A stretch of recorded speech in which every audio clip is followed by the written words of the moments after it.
જય સ્વામિનારાયણ. ગરડા પ્રથમનું 27મું વચનામૃત.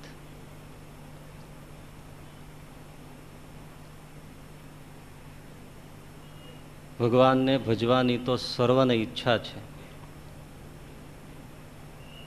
પણ સમજણમાં ફેર રહે છે. માટે જો આવી સમજણ હોય તો તેના હૃદયમાં સર્વ પ્રકારે ભગવાન નિવાસ કરીને રહે.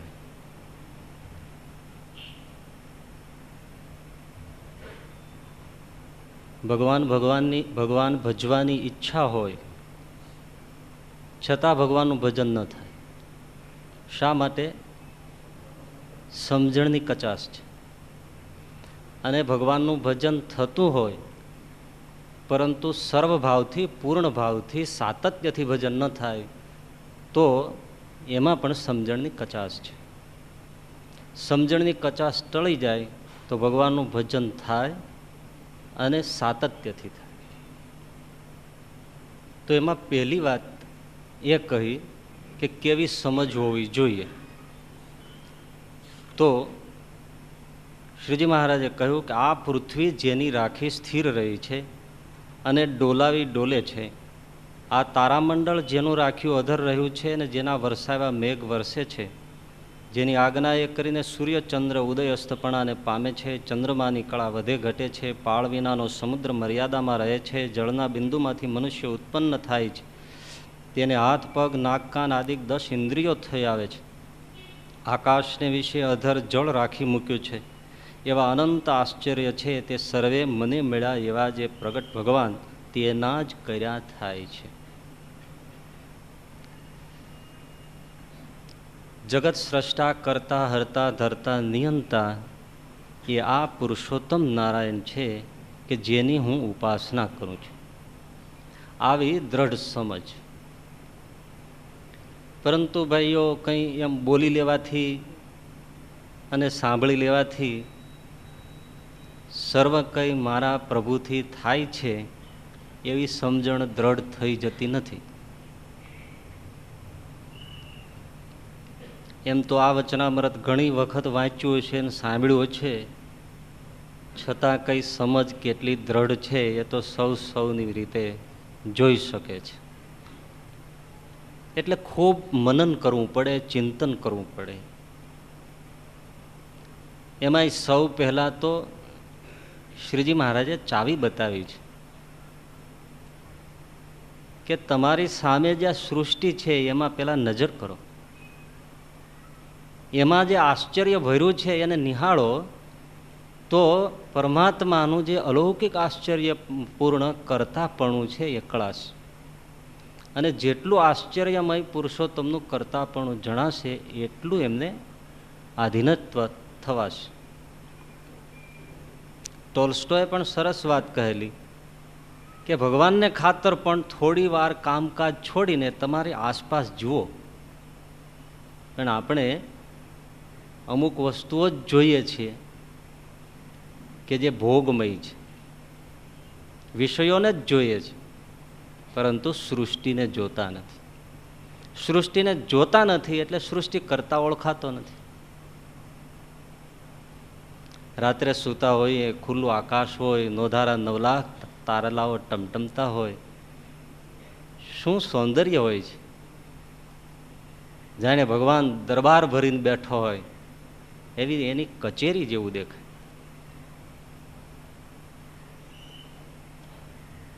ધીમો પવન વહેતો હોય, ધીમે ધીમે અંધકાર સમેટાતો હોય અને ધીમે ધીમે ઉષાની લાલીમાં પ્રગટે અને પૂર્વ દિશામાંથી એક લાલ તેજ ભર્યો ગોળો પ્રગટ થાય. ધીમે ધીમે મધ્યાહ્ન થાય, ફરીથી ક્યાં ગોળો ડૂબી જાય. આવો તેજનો ગોળો રોજ ઉગે છે એટલે આશ્ચર્ય થતું નથી, પણ આ તો પરમ આશ્ચર્ય છે. આભના થાંભલા રોજ ઊભા રહે ને વાયુનો વીંજણો રોજ હાલે, ઉદયને અસ્તના દોરડા ઉપરે નટ બની રવિરાજ રોજ મહાલે. પૃથ્વી તણો પિંડો કર્યો રજ લાવતો ક્યાંથી હશે, જગ ચાક ફેરણ હાર હાર, એ કુંભાર બેઠો ક્યાં હશે, પૃથ્વી તણો પિંડો કર્યો. આવડો મોટો પૃથ્વીનો ગોળો બનાવ્યો એ રજ આ પરમાત્મા રૂપી કુંભાર લાવ્યો ક્યાંથી? અને રજ એટલે કે માટી આશ્ચર્યકારી કેટલી છે, એમાં કેટલું સોનું, ચાંદી, હીરા, માણેક, પાણી, ખનીજ, ક્ષાર, શું ભર્યું છે એ માટીમાં? ક્યાંથી આવી ધૂળ લઈ આવ્યો? એક જ ધરતીમાં બાજુ બાજુમાં તમે લીમડો વાવો તો કડવો થાય, આંબો વાવો તો મધુર કેરી થાય, મરચાં વાવો તો તીખા થાય, ગાજર વાવો તો ગળ્યા થાય, શેરડી વાવો તો અમૃત જેવી સ્વાદિષ્ટ થાય, કારેલા વાવો એની પડખે તો કડવા વખ થાય, અને મગફળીના દાણા પીલો તો તેલની ધાર થાય, ધૂળમાંથી તેલ. આ કંઈ ઓછું આશ્ચર્ય છે?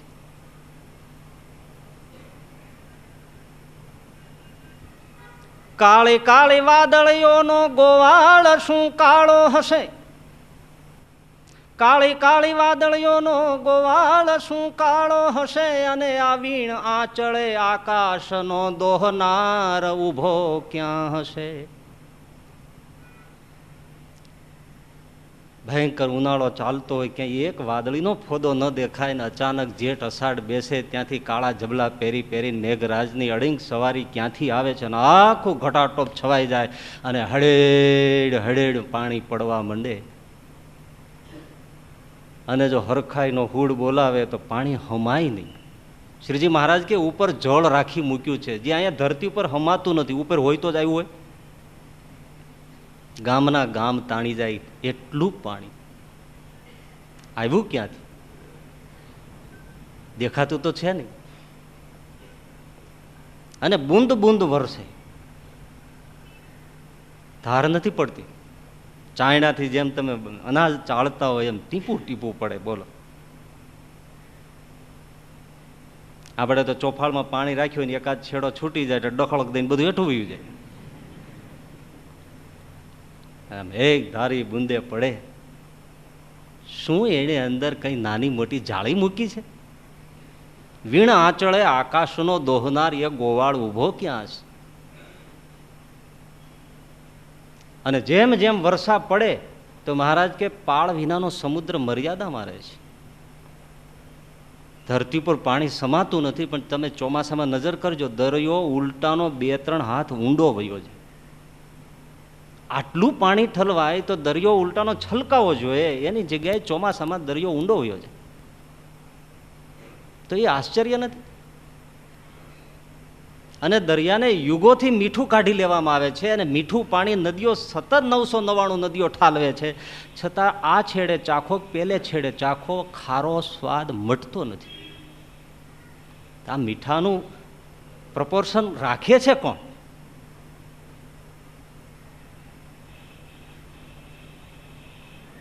મને એક છોકરો કે સ્વામી આવડો મોટો દરિયો ગાળ્યો ભગવાને, તો એનો ગાળ ક્યાં નાખ્યો? મેં કીધું એનો હિમાલય કર્યો. મને કે તો બરાબર. હિમાલય કઈ ઓછી આશ્ચર્યકારી છે? અફાટ દરિયો. અમાસ અને પૂનમ આવે ત્યારે મોજા ઉછળવા માંડે, તળિયેથી દરિયો ઉછળે. એ શાના લીધે? ચંદ્રને લીધે. પૂનમ અને અમાસે ચંદ્ર પૃથ્વીથી નજીક આવે તો દરિયો ઉછળવા માંડે, પાણી ખેંચાવા માંડે. એ ચંદ્ર પૃથ્વીથી 2,40,000 માઇલ દૂર છે. પૃથ્વીથી ચંદ્ર 2,40,000 માઇલ દૂર છે. 2,40,000 માઇલ દૂર. એટલો એને સપ્રમાણ ગોઠવો કોણે? વિચારો કે 2 લાખ જ દૂર રહે અને 40,000 માઇલ ઓછો અહીંયા નજીક આવે, તો પૂનમ અને અમાસે મોજા સમાતા નથી, તો હિમાલય જેવડા મોજા ઉછળે, પૃથ્વીનું નામો નિશાન ન રહે. એમાં મારી તમારી ટોપી રે. અને સૂર્ય પૃથ્વીથી 9 કરોડ માઇલ દૂર છે. એ સેજ આ બાજુ આવે, બધું બળીને ભસ્મ થઈ જાય, અને સેજ દૂર જતો રહે તો બધું ઠરીને હિમ થઈ જાય. કોઈ જીવ સૃષ્ટિ બચે નહીં.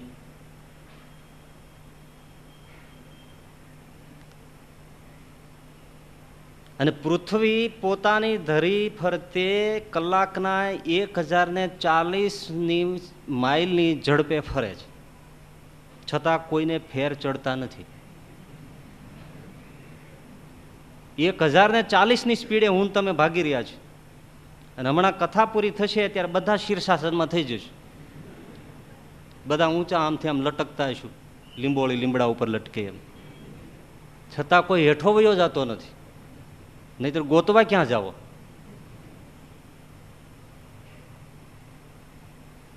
એક 1040થી ભાગે અને ધરીની આસપાસ 24 કલાકમાં આંટો મારે, એમાં દિવસ અને રાત થાય. આ ગોઠવું કોણે? 12 કલાકનું. અને એક પરિભ્રમણ દિવસ રાત, અને એક સૂર્ય ફરતું પરિક્રમણ 365 દિવસમાં કરે, એટલે એક વર્ષ પૂરું થાય. સૌથી આશ્ચર્ય તો એ છે કે એ ધરતીને, પૃથ્વીને 30 અંશે નમેલી રાખી છે. તમે પૃથ્વીનો ગોળો જોયો છે, નમેલો છે. એ નમેલી છે એટલા માટે ઋતુઓ ફરે છે.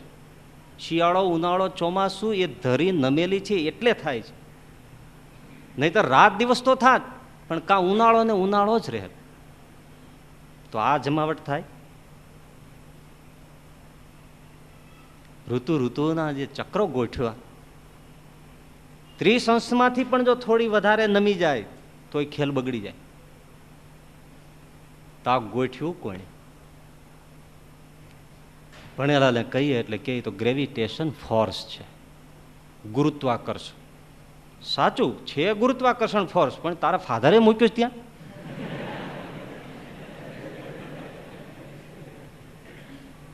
મૂકનાર કોણ છે? આવું સરસ સૂર્યમંડળને ગોઠવનાર. નહીતર આકાશ, ખખુમ આકાશમાં તો ઘણી નક્ષત્રમાળાઓ છે. અહીંયા આપણા માટે આવું સરસ ગોઠવણ કોણે કરે? વ્યવસ્થાપક વગર વ્યવસ્થા ન હોય, તો કોઈક વ્યવસ્થાપક બેઠો છે. અરે સજીવ સૃષ્ટિ ઉપર નજર કરો. કળા રે અપરંપાર વાલા, એમાં પહોંચે નહીં રે વિચાર, એવી તારી કળા રે અપરંપારજી. અણુમાં આખો વડ સંકેલો, એના મૂળ ઊંધા મોરારજી. કીડીના આતર કેમ રચિયા, કીડીના આતર કેમ રચિયા, સૃષ્ટિના સર્જનહાર. આ મોરના ઈંડામાં રંગ મોહન કેમ પૂર્યા કીર્તાર, એવી તારી કળા રે અપરંપારજી. બે સરદારજી વાત કરતા હતા એ કે આ ઈંડામાં મુર્ગી નીકળતી કેમ હશે બહાર? તો બીજા સરદારજી કે નીકળતી હશે તો સમજ્યા, પણ માલિકો ઘરી કઈ રીતે જાય છે?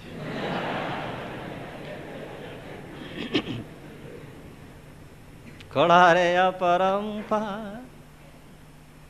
કીડીને આંતરડા થશે ને, એનો ડાયજેશન સિસ્ટમ તો છે જ. આપણા કરતાં તો કેટલું એનું નાક કેટલા હોર્સ પાવરનું છે બોલો. 15મે માળે પેંડા હોય ત્યાં નીચે ખબર પડી જાય. આ તાકાત જો. અને આપણે બાજુમાં કાંઈ પડ્યું હોય તો એને તો ખબર પડતી. બોલો હા, હું નળિયા જેવું લાંબુ હોય તો શું કામનું?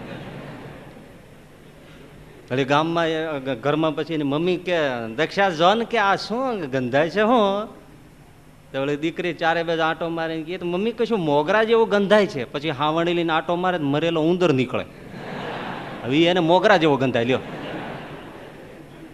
કળા રે અપરંપાર.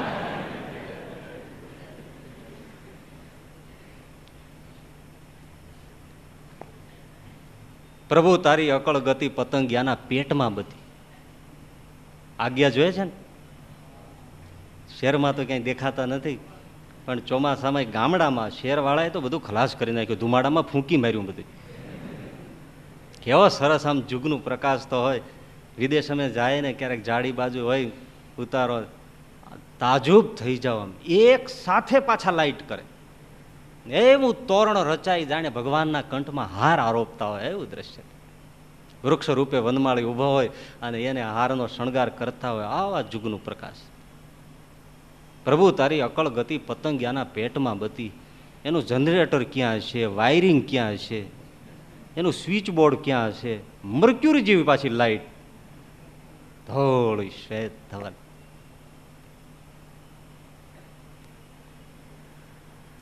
ઊંટની સામે નજર કરો જી, વધા ઘેટા માલમાં નથી બનાવ્યું, જેમ આવે એમ લોંદા મારી દીધા. બોલો, આપણે કોઈ બનાવતા વંડી દિવાલ માટીથી ચણતા હોય પછી લોંદા જેમ પડ્યા રહ્યા હોય પછી ગમે ત્યાં નથી ઠપકારી દેતા. એમ આખી સૃષ્ટિ બનાવ્યા પછી જે કાંઈ વધ્યો ઘટ્યો માલ હતો ને એ ભગવાન કંટાળામાં જેમ તેમ લોંદા મારે એમાંથી ઊંટ થયું. પણ જુઓ કેટલું યુઝફુલ અને કેવું આશ્ચર્યકારી. બોલો, તમે જુઓ તો દાંત કાઢી કરીને ગોટો વળી જાવ. તમે વર્ષોથી હોઠ લબડતો હોય પણ હેઠો પીડ્યો.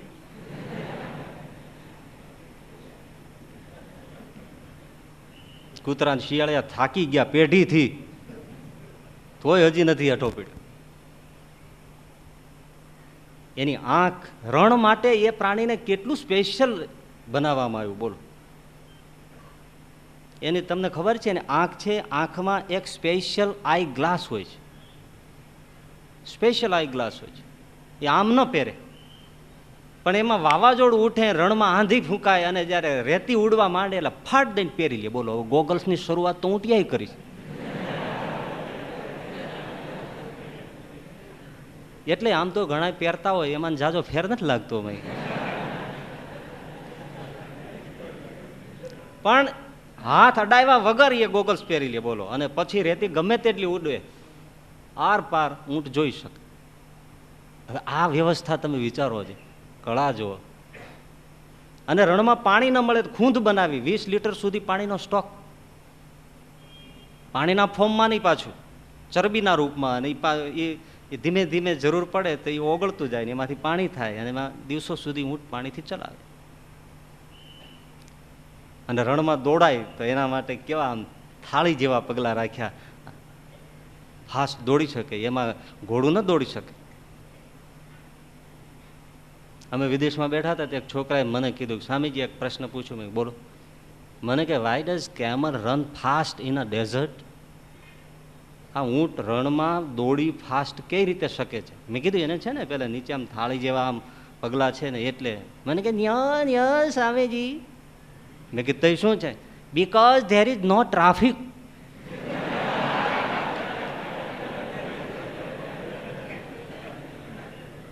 કે રણમાં કોણ ટ્રાફિક કરવા જાય? ભોગલા ગયા એના. કેટલું અદ્ભુત પ્રાણી. આપણો મનુષ્યનો દેહ જુઓ, અને ડિઝાઇન ક્યારે બનાવી છે, કેવા મિજાગરા એક એક આમ તમે જુઓ, આમ જુઓ જુઓ.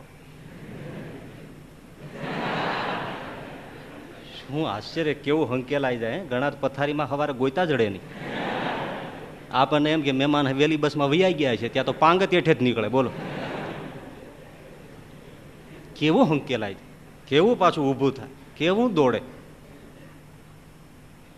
એટલે ન્યૂટને બહુ સરસ કીધું છે કે when I see the simple mechanics of thumb, જ્યારે હું ખાલી સાદા અંગૂઠાનું રચનાશાસ્ત્ર જોઉં છું, mechanics, I believe there is a supreme creator. હું દ્રઢપણે માનું છું કે કોઈક સુપ્રીમ ક્રિએટર છે, નહીતર આ બને નહીં. હવે એક અંગૂઠો જ ન હોય, બોલો શું કરો તમે? રોટલી તેડો, ફાંફા મારો, આમ દાળ કેમ પીવી, આમ હબડકા મારી અડધું ગામ સાંભળે એવા, વાટકો કેમ પકડવો? શું એક અંગૂઠો મૂકીને રચના કરી. બીજા એક અમેરિકન ઇંગ્લેન્ડના કવિએ બહુ સરસ લખ્યું હતું કે when I see the lighting in the sky, હું આકાશમાં જ્યારે ચમકતી વીજળી જોઉં છું, when I see the lighting in the sky I feel, હું એવું અનુભવું છું, શું? God is giving his signature. આહા, ક્યા બાત હે ભાઈ.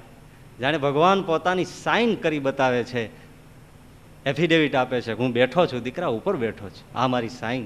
અને વીજળી એમ જ ફરકતી હોય. I feel God is giving his signature. એક અંગૂઠો સરખો ન હોય કરોડોમાં, જો એટલે તો અંગૂઠાની છાપ લેવામાં આવે છે. આ આંખનો ડોળો કાળો ભાગ છે, બાળક જન્મેથી ગુજરી જાય ત્યાં સુધી એવડો ને એવડો હોય છે, વધતો નથી. એક જ એવું અંગ છે. નાનો છોકરો હોય અને આ નાની આ કાળી આંખની કીકી હોય એવું ન હોય, ચણા દાણા જેવડી આવડી જ હોય, ક્યારે માર્ક નહીં કર્યો. જન્મે ત્યારે જેવડો એવડો ને એવડો મૃત્યુ પામે ત્યાં સુધી કાળો ડોળો એમને હોય. અરે આ વાળ બધા ગોઠવા છે, જો જ્યાં જ્યાં જરૂર પડે કેવા સરસ. આ કપાળ કોરું રાખ્યું, નહીં આ ઝૂમ ખાવા કર્યા હોત. એને કોણ અટકાવે છે? આ ભ્રકુટી છે એ હજી ક્યારેક બહુ નોમિનલ વધે ખરી, પણ આંખની પાપણ ક્યારેય વધે નહીં. એ વધતી હોત અને 15 દી કાપવામાં મોડું થાય, હું જોવો તમે. મહેમાન આવે તો આપણે બે અહીંથી ઊંચકું કરવું પડે, અને એવું કરતા રહી ત્યાં તો ટ્રેન વહી જાય, બોર્ડ વાંચી ન રહી ત્યાં ભાગી જાય. કોણ રોકે છે? તમે પેલું જોયું છે ને, મોટર હોય, ટ્રેક્ટર હોય, મશીન હોય, એમાં ફિલ્ટર હોય. એ ફિલ્ટરમાં જાળી હોય, એમાં કચરો ન જાય, હવા મશીનને જોઈએ એટલે એ જે કચરો હોય જાળીમાં અટકી જાય. છતાંય ઝીણો કચરો અંદર જતો રહે તો અંદર પાછું ઓઇલ હોય, એ ઓઇલમાં કચરો ચોંટી જાય અને બિલકુલ શુદ્ધ ચોખ્ખી હવા મશીનમાં જાય. હવે તમે નાક સામે જુઓ જી, નાકમાં ભગવાને વાળ ઉગાડ્યા છે, તે ત્યાં શું પટિયા પાડવા ઉગાડ્યા? દાંતીઓ લઈને ઓળવા? એ જાળી છે, શ્વાસ લઈએ પણ ગળાઈને જાય. જો એમાં કચરો જાય તો ત્યાં ચોંટી જાય. છતાંય કોઈ લોંઠકો ઝીણો કચરો હોય તો આગળ ઓઇલ મૂક્યું છે પાછું. લે, કિંમતી ઓઇલ છે, અને એટલું કિંમતી કે સિઝન પ્રમાણે નંબર બદલે. શિયાળા ઉનાળા જાડું પાતળું, બોલો, સિઝન બદલે એમ નંબર બદલે. કોઈ એવું બનાવી શક્યું ઓઇલ? અને પાછું એટલું કિંમતી, રિટેલમાં ન મળે ને હોલસેલમાં ન મળે કે. અને પાછું કોઈ ચોરી જાય નહીં, બોલો. નહીંતર આ શેરવોન બધા ઓઇલ હોય છે એ બધા રાત્રે પેટ્રોલ પંપ વાળા અંદર મૂકી દે, અને આપણે આ બે પીપળા આગાશીમાં ખુલ્લા મૂકીને હોઈ જાય, બોલો. તો કોઈ ચમચી લઈ ન જાય દીકરો, નહીં તો મોંઘું કેટલું કયો છે. છતાંય કોઈ કચરો ઓઇલમાં ન ચોંટે એટલો બારીક હોય તો તરત હા છી બાય. વાહ વાહ વાહ. खुदा है खरादी अकल उसमें जादी हो आदि अनादि करता कहाया पवनाग पानी माटी मिलानी रुदंग की निशानी से आदम बनाया दिया कान नासा चश्मा का तमाशा जबा का खुलासा दो कलमा पढ़ाया मुरादम कहे सही करके देखो खुदा ने किया सो अक्ल में ना आए. શું ભગવાને બનાવ્યું છે? રાત્રે ઘણા સૂઈ જાય ને ત્યારે નસકોરા બોલાવે, એવા જોરદાર બોલાવે, આજુબાજુ વાળો કોઈ સૂઈ ન શકે. પણ આશ્ચર્ય મોટું એ નિરાયતે હૂતો હોય. આ ચમત્કાર નહીં. આપણે એને ઉઠાડીએ કે ભાઈ તમે નસકોરા બોલાવો, તો કે જિંદગીમાં નહીં. લે, હોય દિવસ નહીં. એટલે આ સોસાયટી નથી હોઈ શકતી. પાડી ગાંગરે એવું ગાંગરેસ ને પાછો કે કોઈ દી જિંદગીમાં નહીં. નહીતર આ નાકને આ કાનને અંતર કેટલું? 6 આંગળનું છે. ગામ હોય ન કે એ નિરાયતે હોય. લ્યો, ચમત્કાર બતાવો તો માનીએ. આથી મોટો ચમત્કાર કયો? કેવી અજબની સૃષ્ટિ છે. અને છતાંય બધા કે બધું એ તો ઓટોમેટિક ચાલ્યા કરે છે. બધું ઓટોમેટિક. શું ઓટોમેટિક છે ભાઈ? આ શરીરમાં પણ ઐચ્છિક સ્નાયુઓ રૂપી સ્વિચ મૂકી છે, ઓન ઓફ. તમે ચાહો ત્યારે તમે મોઢું ખોલી શકો, આંખ ખોલી શકો, બંધ કરી શકો. અરે પેશાબ પાણી જવું હોય તો એ ઐચ્છિક સ્નાયુઓથી તમારી ઈચ્છારૂપી, આપણી ઈચ્છારૂપી સ્વિચથી એ બધું કાર્ય થાય છે. ઈચ્છો તો જવાય. એમાં ગડબડ થાય કાંઈ તો ડૉક્ટર પાસે જવું પડે. અને ડૉક્ટર પૂછે કે શું થયું, તો કે ઓટોમેટિક થઈ ગયું. તો એની દવા કરવી પડે. કશું ઓટોમેટિક નથી, પ્રભુ સંભાળે છે. એ જ્યાં સુધી ચાલવા દે ત્યાં સુધી મશીન સરસ ચાલે છે. આ કળા કારીગરી કોની છે? કેટલી સરસ સૃષ્ટિ, કેવા પ્રાણીઓ, ઓહો. પણ આ નાસ્તિકો હોય ને એ શું કહે કે એ તો જ્યાં જેવું હવામાન અને વાતાવરણ ત્યાં તેવી જીવ સૃષ્ટિ આપોઆપ પેદા થાય છે. આમાં કંઈ ઈશ્વરનું કર્તૃત્વ નથી. સારું, તો જ્યાં જેવું વાતાવરણ મળે ત્યાં તેવી જીવ સૃષ્ટિ નીપજે છે. તો બીજા ઘણા ગ્રહો છે, એ ગ્રહ ઉપર જે વાતાવરણ હોય એ વાતાવરણને અનુરૂપ જીવ સૃષ્ટિ શું કામ નથી થતી? ભલે ને એનું ટેમ્પરેચર અલગ હોય, હવા અલગ હોય, પણ એને અનુરૂપ જીવ સૃષ્ટિ કેમ નથી થતી?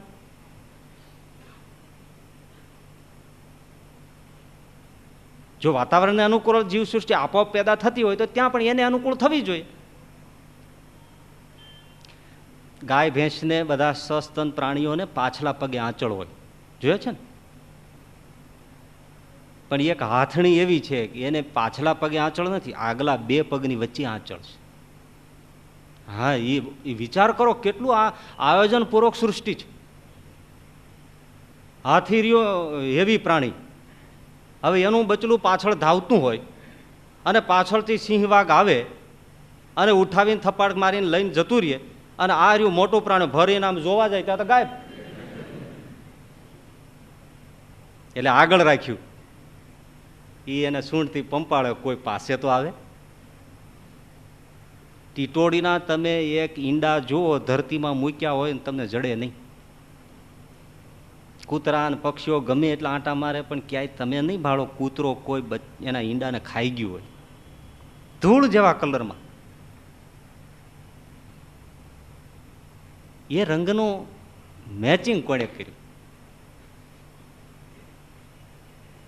વૃક્ષો દિવસે ઓક્સિજન છોડે, રાત્રે કાર્બન ડાયોક્સાઇડ છોડે. આ પર્યાવરણની વ્યવસ્થા વૃક્ષો તો કંઈ આપણા માટે સમજતા નથી.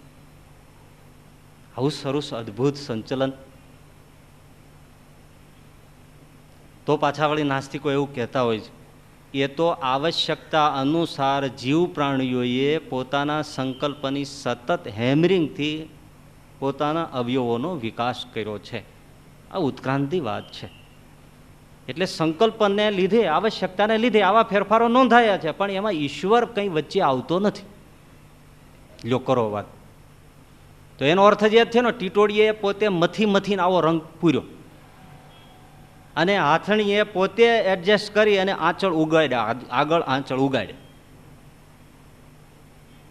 હવે આવી રીતે જો થતું હોય, સંકલ્પના બળથી પ્રાણીઓ પોતે ફેરફાર કરી લેતા હોય, તો બિલકુલ સીધી સાદી વાત હું તમને કહું કે વર્ષોથી, સેંકડો વર્ષોથી ગાયો, ભેંસો, ઘેટા, બકરા, સિંહ, વાઘ પ્રાણીઓથી માર ખાય છે જંગલોમાં. તો એની પાસે આવશ્યકતા અનુસાર એના નોર તીક્ષ્ણ થાય, દાંત ધારદાર થાય, શીગડા તલવાર જેવા થાય, એ ઉગાડી લે તેને શું વાંધો આવે? તો કાં નથી ઉગતા? એવા પ્રાણીઓ પાસે ક્યાં એવી સંકલ્પના છે? તે પ્રકૃતિ તો જડ છે, એને આપણી આવશ્યકતાની ક્યાં ખબર છે? બધું પરમાત્મા રચી આપે છે. ભગવાન ગીતામાં કહે છે કે એ બધાનો બીજનો મૂકનારો હું, પિતા હું છું. પણ કાગ બાપુ કહે છે એમ કે અણુ અણુમાં ઈશ્વર તારો ભાસે છે ભણકારજી. કાગ કહે કઠણાઈથી તો એ આવે નહીં ઈતબાર, એવી તારી કળા રે અપરંપારજી. જ્યાં જ્યાં નજર મારી ઠરે યાદી ભરી ત્યાં આપની, જ્યાં જ્યાં ગુલો જ્યાં જ્યાં ચમન ત્યાં ત્યાં નિશાની આપ. આ બધું પરમાત્માની કેવી સરસ સૃષ્ટિ, કેટલી આશ્ચર્યમય, કેટલી નિયંત્રિતમાં, કેટલી વ્યવસ્થાપૂર્ણ, છતાં નાસ્તિકોને ક્યાંય વ્યવસ્થા દેખાતી નથી. આકાશમાંથી કેવા ભયંકર પદાર્થો ઉલ્કાના ખરે છે, ધૂમકેતુના પદાર્થો ખરે છે, પૃથ્વી ઉપર જ આવે ને પૃથ્વીનું ક્યાંય નામો નિશાન ના રહેવાય. પરંતુ બાજુમાં એવો ગુરુ ગ્રહ કર્યો છે કે જે કાંઈ આવે એ ગુરુ ખેંચી લે, અને યુગોથી પૃથ્વીને કશું થતું નથી.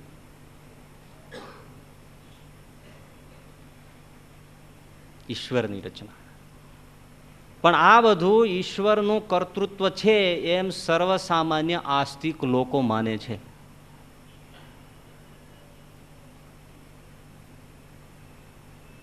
પરંતુ મોટી જે સમજ છે એ છે કે એ જે કોઈ કરતા છે તે આ છે એ નિષ્ઠા થવી દુષ્કર છે. બાકી તો સૌ કોમનલી કે છે બસ આ તો બધું ભગવાનનું કર્યું થાય છે, આમાં આપણું શું ચાલે. પણ આ જેની ઉપાસના કરું છું એ શ્રીહરિ આ સર્વ આશ્ચર્યોનો કરતા હરતા ધરતા છે, એવી દ્રઢ જીવમાં ગાંઠ પડે એ મહત્તમ ઉપયોગી છે.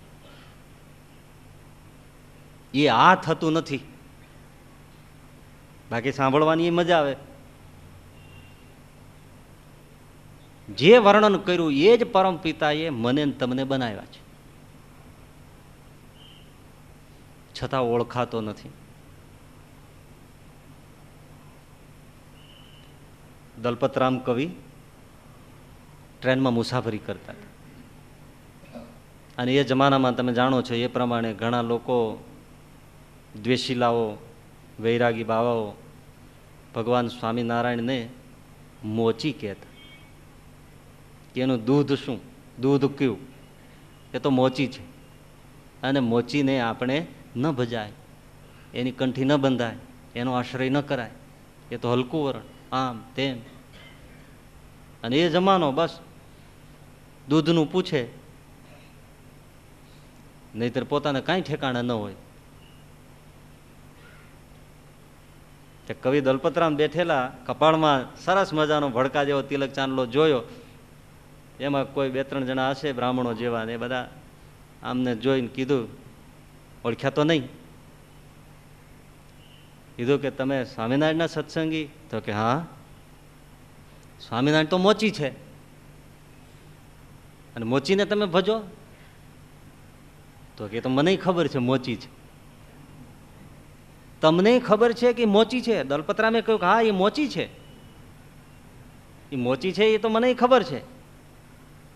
પેલા બ્રાહ્મણો કહે કે આજ તમે પહેલ વેલા મને મળ્યા, અમે ઘણાને કહ્યું તો બધા એમ કે ના નથી, અને તમે જ એક એમના અનુયાયી એવા નીકળ્યા કે એને કહ્યું કે હા મોચી છે, અને બધા તેમ કહે છે બ્રાહ્મણ છે. તો કે ના, બ્રાહ્મણ નથી, એ તો મોચી છે, અને મને ખબર છે.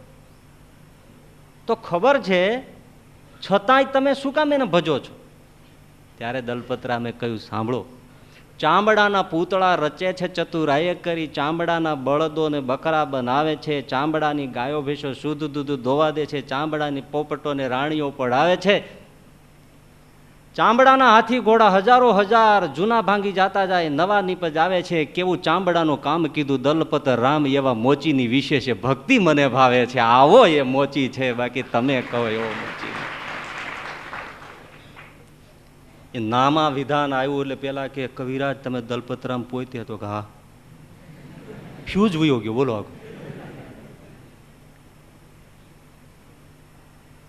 મોચી છે, જગત સ્રષ્ટા મોચી છે. આ નિષ્ઠા એ આ છે.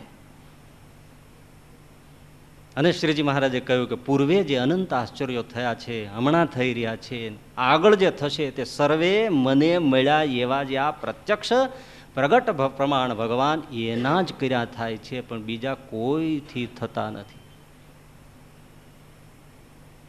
આ જે નિષ્ઠાની ગાંઠ,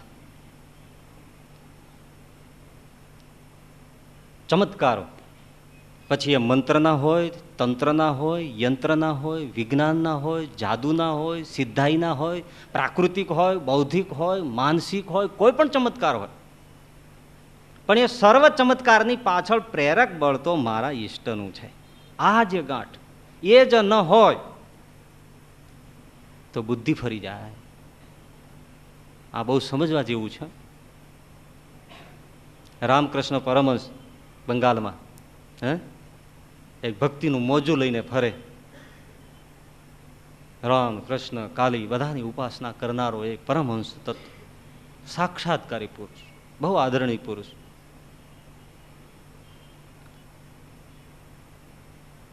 એ એક ન થયા હોત ને તો એ જમાને ખોટ પડત એ બાજુ.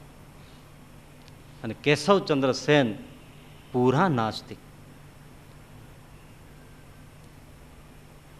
એ આવ્યા પરમહંસ પાસે કે મારે આપને સાથે થોડી ઈશ્વર વિષયક વાતો કરવી છે.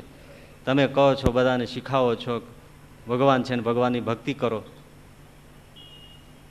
એનું ધ્યાન કરો, એની આરાધના કરો તો મોક્ષ છે, સંસારમાં કંઈ નથી. કોણ છે ઈશ્વર? કોણે જોયો? શું છે? પરમહંસજી બાળકની જેમ હસે છે. અને કેશવચંદ્ર સેન મહાવિદ્વાન પંડિત, ધારદાર દલીલો. હકીકતમાં આસ્તિકો પાસે જેટલી દલીલ નથી હોતી એનાથી 1000 ગણી નાસ્તિકો પાસે દલીલ હોય છે. એટલે બૃહસ્પતિ કરતા શુક્રાચાર્ય બુદ્ધિશાળી છે, પણ એ નાસ્તિક છે. એટલે તો બલિ પાસે જવા ન દીધા. એની ધારદાર દલીલો હોય છે. અને કેશવચંદ્ર સેન એક પછી એક એવી ઈશ્વર ખંડની દલીલો કરવા માંડ્યા કે ખરેખર કોઈ બેઠો હોય તો ખરેખર ઈશ્વરની પૂજા છોડી દે, કંઠી કાઢી નાખે. પણ જેમ જેમ કેશવચંદ્ર સેન દલીલો મૂકતા જાય, જોરદાર ખંડન કરતા જાય, અને પરમહંસજી એના ગાલ ઉપર હાથ ફેરવતા જાય, એના પીઠ પાછળ હાથ ફેરે, વહાલ કરે, ખડખડાટ હસે. મારા ને તમારા ઈષ્ટનું કોઈ ખંડન કરે તો રાજી થઈ કે કુરાજી થઈ? હા, એને લાફો મારીએ કે વહાલ કરીએ? અને એટલું ક્લિષ્ટ શબ્દોથી પણ કેશવચંદ્ર સેન જ્યારે ખંડન કરતા હતા ત્યારે રામકૃષ્ણ પરમહંસ એને વહાલ કરતા હતા.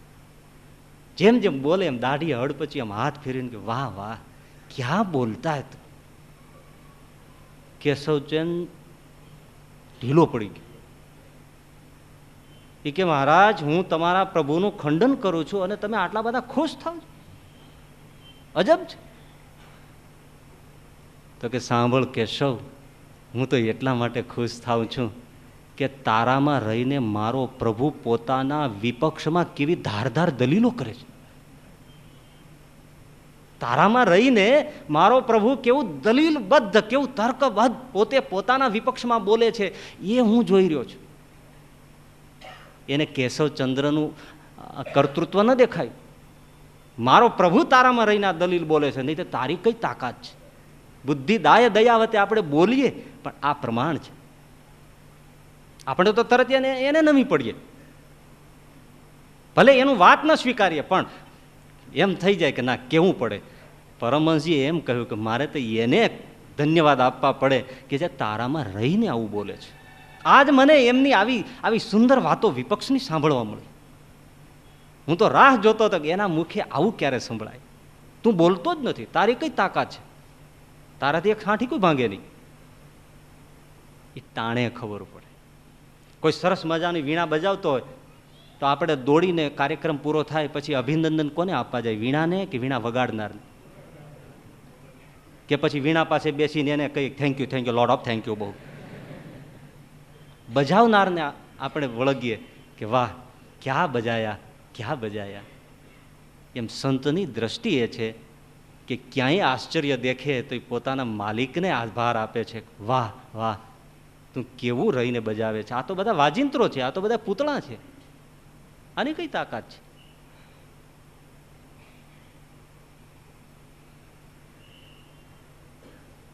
પરમાત્માનું કર્તૃત્વ છે. એટલે એવી કર્તૃત્વની દ્રઢ નિષ્ઠા હોય તો ચિત્ત અનન્ય ભાવથી શરણમાં રહે, નહીતર જ્યાં ત્યાં ડોલી જાય.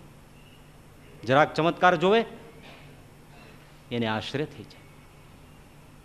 દેવી દેવતાઓના ચમત્કાર જુએ એટલે તો નિષ્ઠા ન આવે. એટલે પાયાની વાત છે, સર્વે આશ્ચર્યનો કરતા તો મારો નાથ છે, બીજા કોઈથી કર્યું કંઈ થતું નથી. વડોદરામાં નારૂપંત નાના એકાંતિક ભક્ત થયા.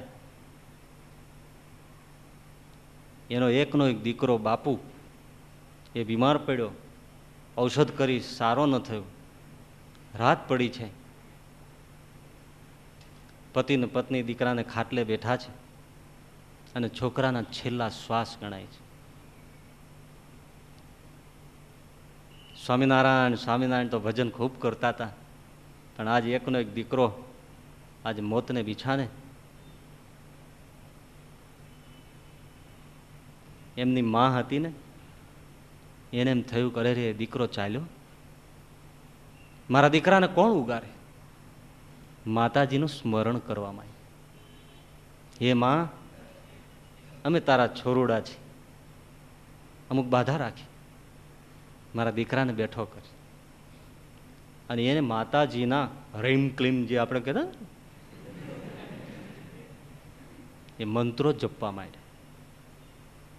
જ્યાં મંત્રોનો જપ કર્યો અને માતાજીનું સ્મરણ કર્યું, ઓરડામાં સડાક વીજળી થઈને પ્રકાશ થયો અને 3 છોગલા વાળાના હાથમાં છડી લઈને સહજાનંદ સ્વામી પધાર્યા.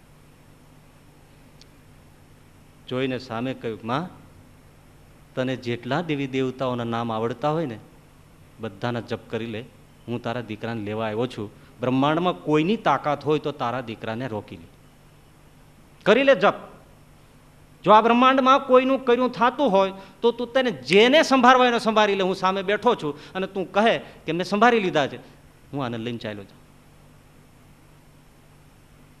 દારૂપંત નાનાને માને એમના પત્નીને ભૂલ ઓળખાણી કરે, મહારાજ જનીનનો જીવ હતો એટલે મારાથી આવી અકળામણમાં પ્રાર્થના થઈ ગઈ, મહારાજ તમારું કર્યું થાય છે, બીજા કોઈનું કર્યું થતું નથી. રોઈ પડ્યા, મહારાજ અમે રાજી છીએ, છોકરાનું આયુષ્ય પૂરું થયું હશે તો તમે સુખેથી તમારા ધામમાં લઈ જાઓ, અમે રાજી છીએ. મંજૂરી આપીને દિલગીર થયા. સાથે સંતો હતા, એમણે કીધું, મહારાજ સંસારીને દીકરો ન હોય ને તો દુઃખ બહુ હોય, હશે ભૂલ છે, તમારે આશ્રય છે ને એને રાજી રાખો. સંતોની વિનંતી મહારાજે માની. નિષ્કુળાનંદ સ્વામી નોંધે છે, સારું તમે કહો છો આયુષ્ય નથી પણ આયુષ્ય આપીએ છીએ, જાઓ અને એકાંતિક ભક્ત થઈને સત્સંગની સેવા કરશે, જાઓ. મહારાજ તેજો મંડળમાં અદ્રશ્ય થઈ. 2 વાત જોયા જેવી મળીને, એક તો સંતો હારે લાગવગ રાખવી. ઘણાને શું પોતાનું બળ હોય છે, અમે ભજન કરશું એટલે તરી જશું. જળ ભરત જેવાય તરી નથી શક્યા, સત્સંગની ખોટ પડે છે. અખંડ મૂર્તિ દેખાતી હોય તો સાધુ ને બ્રહ્મચારી એમાં હેત રાખજો. ક્યાંક જોડાયા હશો ને, જીવના સાધન શું? જે પૂર્ણ થયા છે એની સાથે જીવ જોડ્યો હશે તો એ ભગવાનને દલીલ કરશે, એડવોકેટ છે કે મહારાજ ગમે તેમ હશે. એનું ગુરુ તો ત્યાં સુધી કરુણાળુ હોય છે કે મહારાજ એની ભૂલ છે ને એનું પ્રાયશ્ચિત હું કરી લઈશ, પણ તમે એને સુખે લઈ જાઓ, એને મારી સેવા કરી છે, એને સત્સંગની સેવા કરી છે. ત્યારે ઘણા એને ફાંકા હોય છે, અમારા સાધનોથી અમે તરી જઈશું. કોઈ તર્યાનો દાખલો નથી. એટલે મહારાજ કહે છે અમે સત્સંગથી વશ થઈએ છીએ. અને આજના આ બધા સત્સંગના ધ્યાનના ભજનના બધા મોઢા જોતા શું પોતાના બળથી તરી જાય એવા કેટલા મળે? જોડાણથી તરી જાય. જોગી સ્વામી નજરે જોયેલો એક પ્રસંગ કયો છે કે કોઈને કહેતા નહીં, એટલે નામ સ્થળ ઠામ હું તમને નહીં કહું. મંદિર હતું, આપણું સત્સંગના મંદિરો, એમાં એક મંદિરે જોગી સ્વામી રાતના સૂતા હતા, માળા કરતા હતા. રાતના 12 વાગ્યા હશે અને આકાશમાંથી યમદૂત ઉતર્યા. સ્વામી કે માળા આ મંદિરમાં અને જમદૂત અહીં બધા સત્સંગી સાધુ બ્રહ્મચારી હોય, અહીં ક્યાંથી? સ્વામી કે હું જોયા કરું બેઠો બેઠો ખેલ, બોલો. પણ એક બ્રહ્મચારી સૂતા હતા, એનો જીવ લેવા માટે યમદૂત આવેલા. કંઈક ભૂલ થઈ છે, કંઈક એવો અપરાધ હશે, બ્રહ્મચારીથી રાડ પડાઈ ગઈ. પણ એ જ વખતે ગુણાતીતાનંદ સ્વામી આકાશમાંથી તેજ વલયમાંથી ઉતર્યા અને આ જોરદાર હાંકોટો માંડ્યો, જમદૂત મૂકીને ભાગી ગયા અને યમના કાળના પાશમાંથી એને છોડાવી દીધા. એટલે પૂછ્યું કે આ જમ મૂકીને સ્વામી એને છોડાવ્યો એનું કારણ શું? તો કે એની ભૂલ તો હતી, પણ અમારામાં હેત અત્યંત હતું ને હેતને પ્રભાવે અમે આવ્યા છીએ. આ જોડાણનું કામ છે. અને બીજું કે જો ચિત્તમાં કર્તૃત્વનો ભાવ દ્રઢ નહોતો તો અનન્ય શરણાગતિ ન ટકે. બીજા દેવી દેવતાઓનું શરણ્ય થઈ જાય. એટલે સર્વ કર્તૃત્વ તો મારા ઈષ્ટનું છે એવો જ્યારે દ્રઢ હૃદયમાં ભાવ દ્રઢ થાય ત્યારે અનન્ય શરણાગતિ પેદા થાય. આ એક પાયાની સમજ. બીજી વાત, કર્તૃત્વ ભગવાનના સ્વરૂપમાં દ્રઢ થાય ને તો એક તો અનન્ય ભાવ, એ સિવાય એને કોઈનો ભાર પડે નહીં. આદર જરૂર, પૂજન કરવાના અવસરે પૂજન કરે, પણ ભાર તો એક એને પુરુષોત્તમનો રહે. બધા દીધું ઐશ્વર્ય ભોગવે છે પણ મારા માલિક આનું દીધું ભોગવે છે. બીજા દેવી દેવતાઓનું શું સામર્થ્ય છે પુરુષોત્તમ નારાયણ આગળ? પણ એ તો વિપત ટાણે ખબર પડે ભાઈ. જ્યારે સંકટ પડે ત્યારે સમજણની કસોટી થાય. સુખ હોય ને ત્યારે મિત્ર ન હોય ને, સગા સંબંધી હોય ને, એ તો આપણી નજીક આવે, પણ દુઃખ આવે ને ત્યારે બધા ભાગે. અને ત્યારે ખરેખર દુઃખમાં એની ખબર પડે કે કોણ આપણું છે. એમ દુઃખ આવે ત્યારે આપણને ખબર પડે કે આપણે ભગવાનના કેટલા છે. એટલે દુઃખ તો કસોટી છે, પેપર છે, એક્ઝામિનેશન છે. દુઃખથી ડરાય નહીં. આપણું પાત્રત્વ નિર્મે છે. તો એક અનન્ય ભાવ. બીજી વાત, ક્યારે સાતત્યથી ભગવાન ભજાય કે જેને આવું કર્તૃત્વ દ્રઢ થયું હોય એ હંમેશા નચિંત થઈ જાય. કર્યું કોનું થાય છે ભાઈ?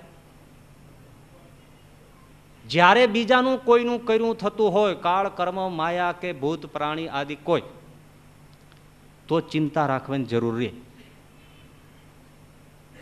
પણ જ્યારે જેનું જ કર્યું થાય છે ને એનો જ હું આશ્રિત છું, મારે શું છે? જીવતું સિદ્ધને ચિંતા કરે, કૃષ્ણને કરવું હોય તે કરે. જે જેટલો અંદરથી નચિંત એટલો અનન્ય શરણાગત છે. અને ચિંતાનું જાળું જો છે તો સમજવાનું કે એને ભગવાનનું કર્તૃત્વ સમજાયું નથી. જેટલું પરમાત્માનું ચિંતન વધે એટલી ચિંતા ઘટે, અને જેટલી ચિંતા વધે એટલું ચિંતન ઘટે. अब मैंने सौंप दिया इस जीवन का सब भार तुम्हारे हाथों. સંભાળો. નરસિંહ મહેતા શું કરે? મારે શું છે? બીજા કોઈનું કર્યું થતું નથી, તારું કર્યું થાય છે.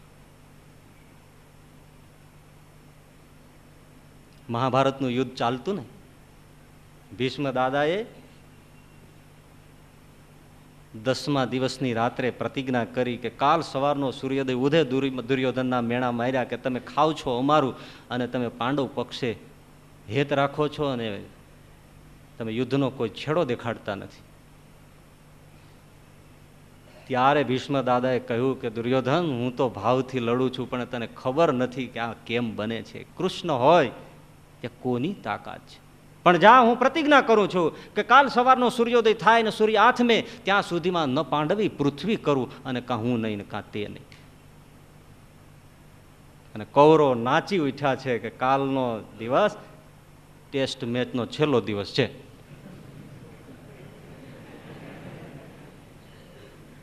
સિરીઝ જીતે છે કે જોઈએ. ભગવાન શ્રી કૃષ્ણ જાગી ગયા, ચિંતામાં પડી ગયા. ઊભા થઈને દોડ્યા કે અર્જુનને કોઈ ખબર કરી કે નહીં. અર્જુનની છાવણીમાં ગયા તો અર્જુન ઘસઘસાટ ઊંઘતો. ભગવાન કૃષ્ણ એને હલાવ્યો પાર્થ, ગુડાકેશ, પૃથુનંદન, બેઠો થા. જાગ્યા. અરે મહારાજ, તને કઈ ખબર છે? હા, મને ખબર છે. ભીષ્મ દાદાએ પ્રતિજ્ઞા કરી, મને ખબર છે. તો તને ઊંઘ કેમ આવે છે? તમે જાગો છો એટલે હું તો છું. બે જણાએ શું કામ ઊંઘ ખરાબ કરવી? તમે જાગતા હો તો હું આરામથી શું? આ નચિંતતા છે. ભગવાન બેઠો છે, એ ધણી છે, પણ એ ગાંઠ ન વળે ત્યાં સુધી ન થાય. હોય એ કહેવું સાંભળી લેવું બરાબર છે, બાકી ચિંતાનું જાળું તૂટતું નથી. આ વેપારનું શું થશે, નાનું શું થશે, હોલડમાં શું થાય, કોમીમાં શું થાય, બાપરે સરો મારી દે. હવે આવ્યા તો છે રવિવારની કથા સાંભળવા, પણ પાછું ત્યાં પોગાય જ ખરું ને. કઠણ છે. આ બિઝનેસ હાલતા નથી, શું થશે? બહુ ચિંતા છે. બિરબલ ફરવા નીકળ્યો હતો, એને એક અદભુત જોયું. ઘોડા ઉપર એક જણો બેઠેલો ને પાછો એના માથા ઉપર ઘાસનો પૂળો.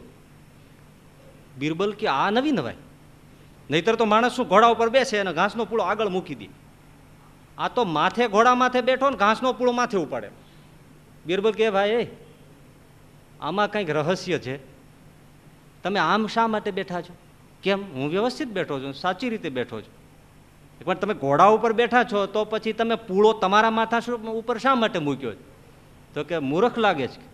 બિરબલને કે મૂર્ખ લાગે છે, મારા ઘોડા સામે નથી જોતો, ઘોડો કેટલો દુબળો છે. હવે એના ઉપર ભારો મૂકું તો એ પડી ન જાય, મરી ન જાય. બિરબલ કહેવાય ધડે ના, આ તો મૂર્ખ નો સરદાર છે. ભારો કોના માથે છે? ઘોડા માથે જ છે. એમ ભગવાન જ આ બધું ચલાવે છે, કંઈ કોઈ કરી શકે એમ નથી. મારી મરજી વિનારે કોઈથી તરણું નવ તોડાય. પણ આપણને એમ છે કે એ તો અમારું કર્યું થાય, એટલે આપણે તરણું નવ તોડાય એમ બોલીએ, પણ આખું થડ હલાવીએ ઊભા ઊભા. એટલે ચિંતાનો, વ્યવહારનો, કુટુંબનો, પરિવારનો, આખા મલકની ચિંતાનો ભારો છે એ આપણે માથે જ રાખીને ફરીએ. અને જ્યાં સુધી આ ચિંતાઓથી અકળાયેલું ચિત્ત હોય એ પરમાત્માનું ચિંતન કરી શકે નહીં. ભજનારા જે સંતો અને ભક્તો થયા છે એમણે કોઈ ચિંતા કરી નથી. એમણે તો એક તારો લીધો છે ને બેઠા છે ને ધૂમથી પ્રભુને ભજ્યા છે.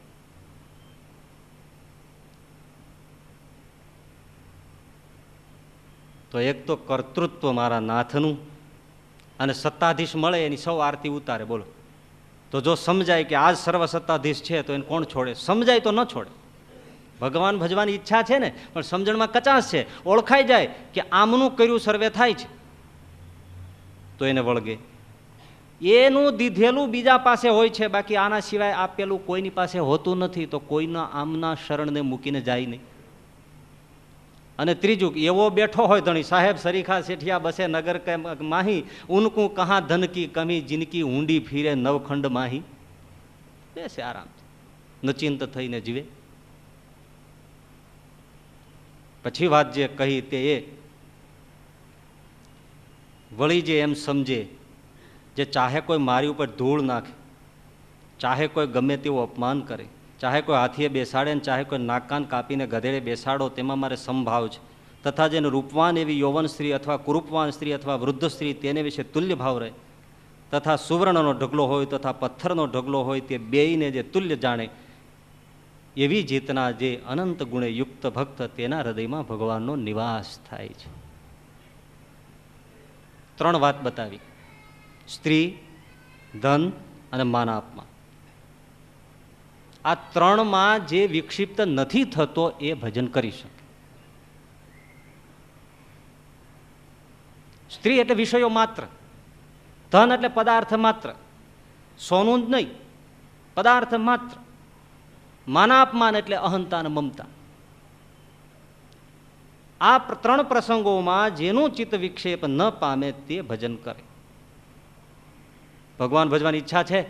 હા છે. નથી ભજાતા તો આમાં ક્યાંક ત્રણમાં ડખો હશે, ગમે ત્યાં ફસાયું હશે ચિત્ત. નહીતર પ્રભુ ભજન થાય ને થાય. કાં તો સ્ત્રીયાદિક વિષયોમાં અટવાયું હશે, કાં તો ધનની પાછળ લુબ્ધ હશે, અને કાં તો માના અપમાનથી ઉદ્વિગ્ન અથવા સુખ દુઃખેથી રંજિત હશે.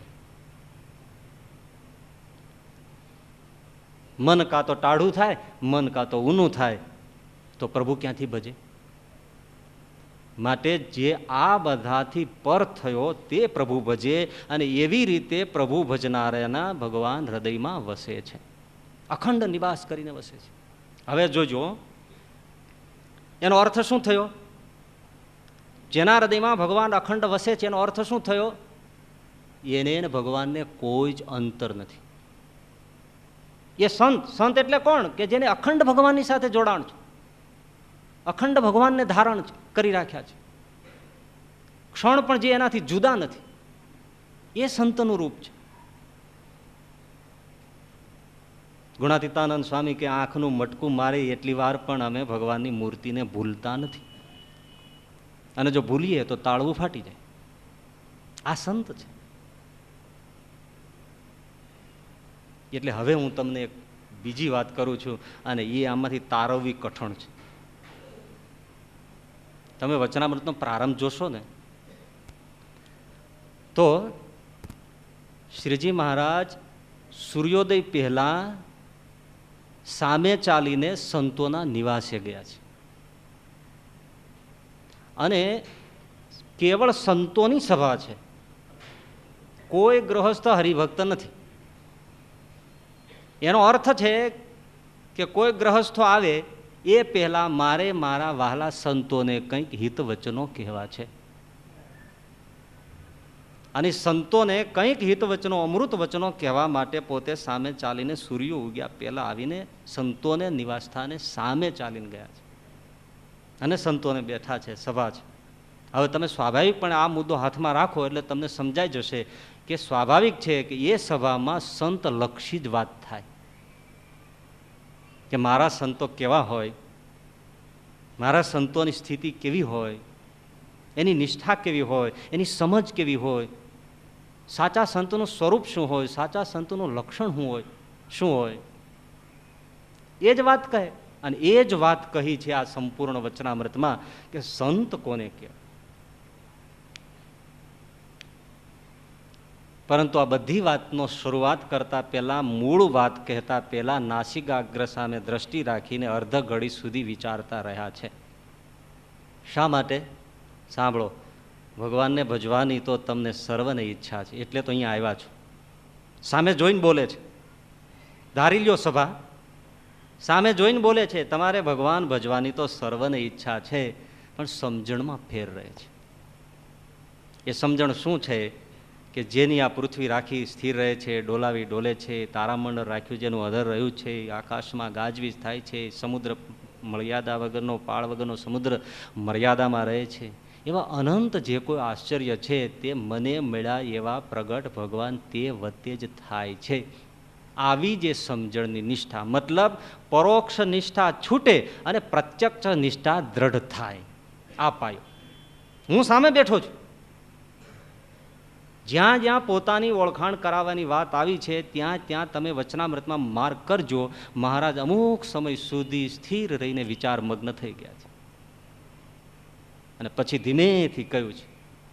એવી સરસ ટકોર કરી. નહીતર બધાનો સ્વભાવ હોય છે હંમેશા પરોક્ષમાં દોડવાની. નજર સામે કંઈ ન દેખાય, સામે પડ્યું હોય એનો મહિમા જ ન હોય. દૂર દૂર સુખ દેખાય, સુખ પગ તળે હોય, નજરમાં નહીં આવે. અત્યારે મારે ને તમારે કંઈ દુઃખ છે? દુઃખના ડાભ ઉગ્યા છે? પગમાં કપાસિયા નથી, માથે તડકો નથી, પેટમાં પીડા નથી, છતાંય સુખ દૂર દૂર દેખાશે, અહીંયા નહીં દેખાય. હંમેશા ચિત્ત પરોક્ષમાં રમે છે, પ્રત્યક્ષમાં નથી હોતું. તમારા ઘરમાં કંઈ દુઃખ છે, છતાં નજર સામે જે સુખ હશે એ નહીં દેખાય. પારકે ભાણે મોટો લાગે. સામે બેઠા છે ને ઓળખો, એ નિષ્ઠા છે, એ પાયો છે. એ પ્રત્યક્ષ નિષ્ઠાની વાત કરીને એક પછી મહારાજે સંતની જે લક્ષણા અને એનો મહિમા, એની મોટાઈ, એની વાત જે ખૂબીથી કરી છે એ અદ્ભુત છે. શું સંતોએ, નહીતર બારસનો દિવસ છે, એકાદશીના ઉપવાસ હોય ને બારસના પારણાનો ટાઈમ હોય, અને આપણે પારણાના વખતે કેવા ચિત્તથી ભગવાનની કથા સાંભળીએ. સંતો એક તાન છે, અમૃત પીએ છે. મહારાજ કહો અમારે શું, અમારા જીવનમાં શું? તો પ્રત્યક્ષ નિષ્ઠા એક. સિદ્ધાનંદ સ્વામી લક્ષ્મીવાડીએથી આવ્યા. એક દિવસની ઘટના. હાથમાં સરસ મજાના ગુલાબના પુષ્પ. મહારાજ સવારની પ્રાતઃ વિધિમાં વિષ્ણુ પૂજન કરે, બાલમુકુંદ પૂજન કરે. એટલે સિદ્ધાનંદ સ્વામીએ ગુલાબના પુષ્પો મહારાજને કહ્યું, લો મહારાજ આ પુષ્પો. મહારાજ કે ત્યાં ચડાવી દો ને. મહારાજ ના, તમે લ્યો. પણ મારે ત્યાં જ ચડાવવાના છે ઠાકોરજીને, તમે ઠાકોરજીને પુષ્પ ચડાવી દો. ના મહારાજ તમે લ્યો. મહારાજના હાથમાં પુષ્પો મૂક્યા. મૂકતા મૂકતા મહારાજે હાથમાં લેતા લેતા પૂછ્યું, સિદ્ધાનંદ આવી અવળાઈ કેમ?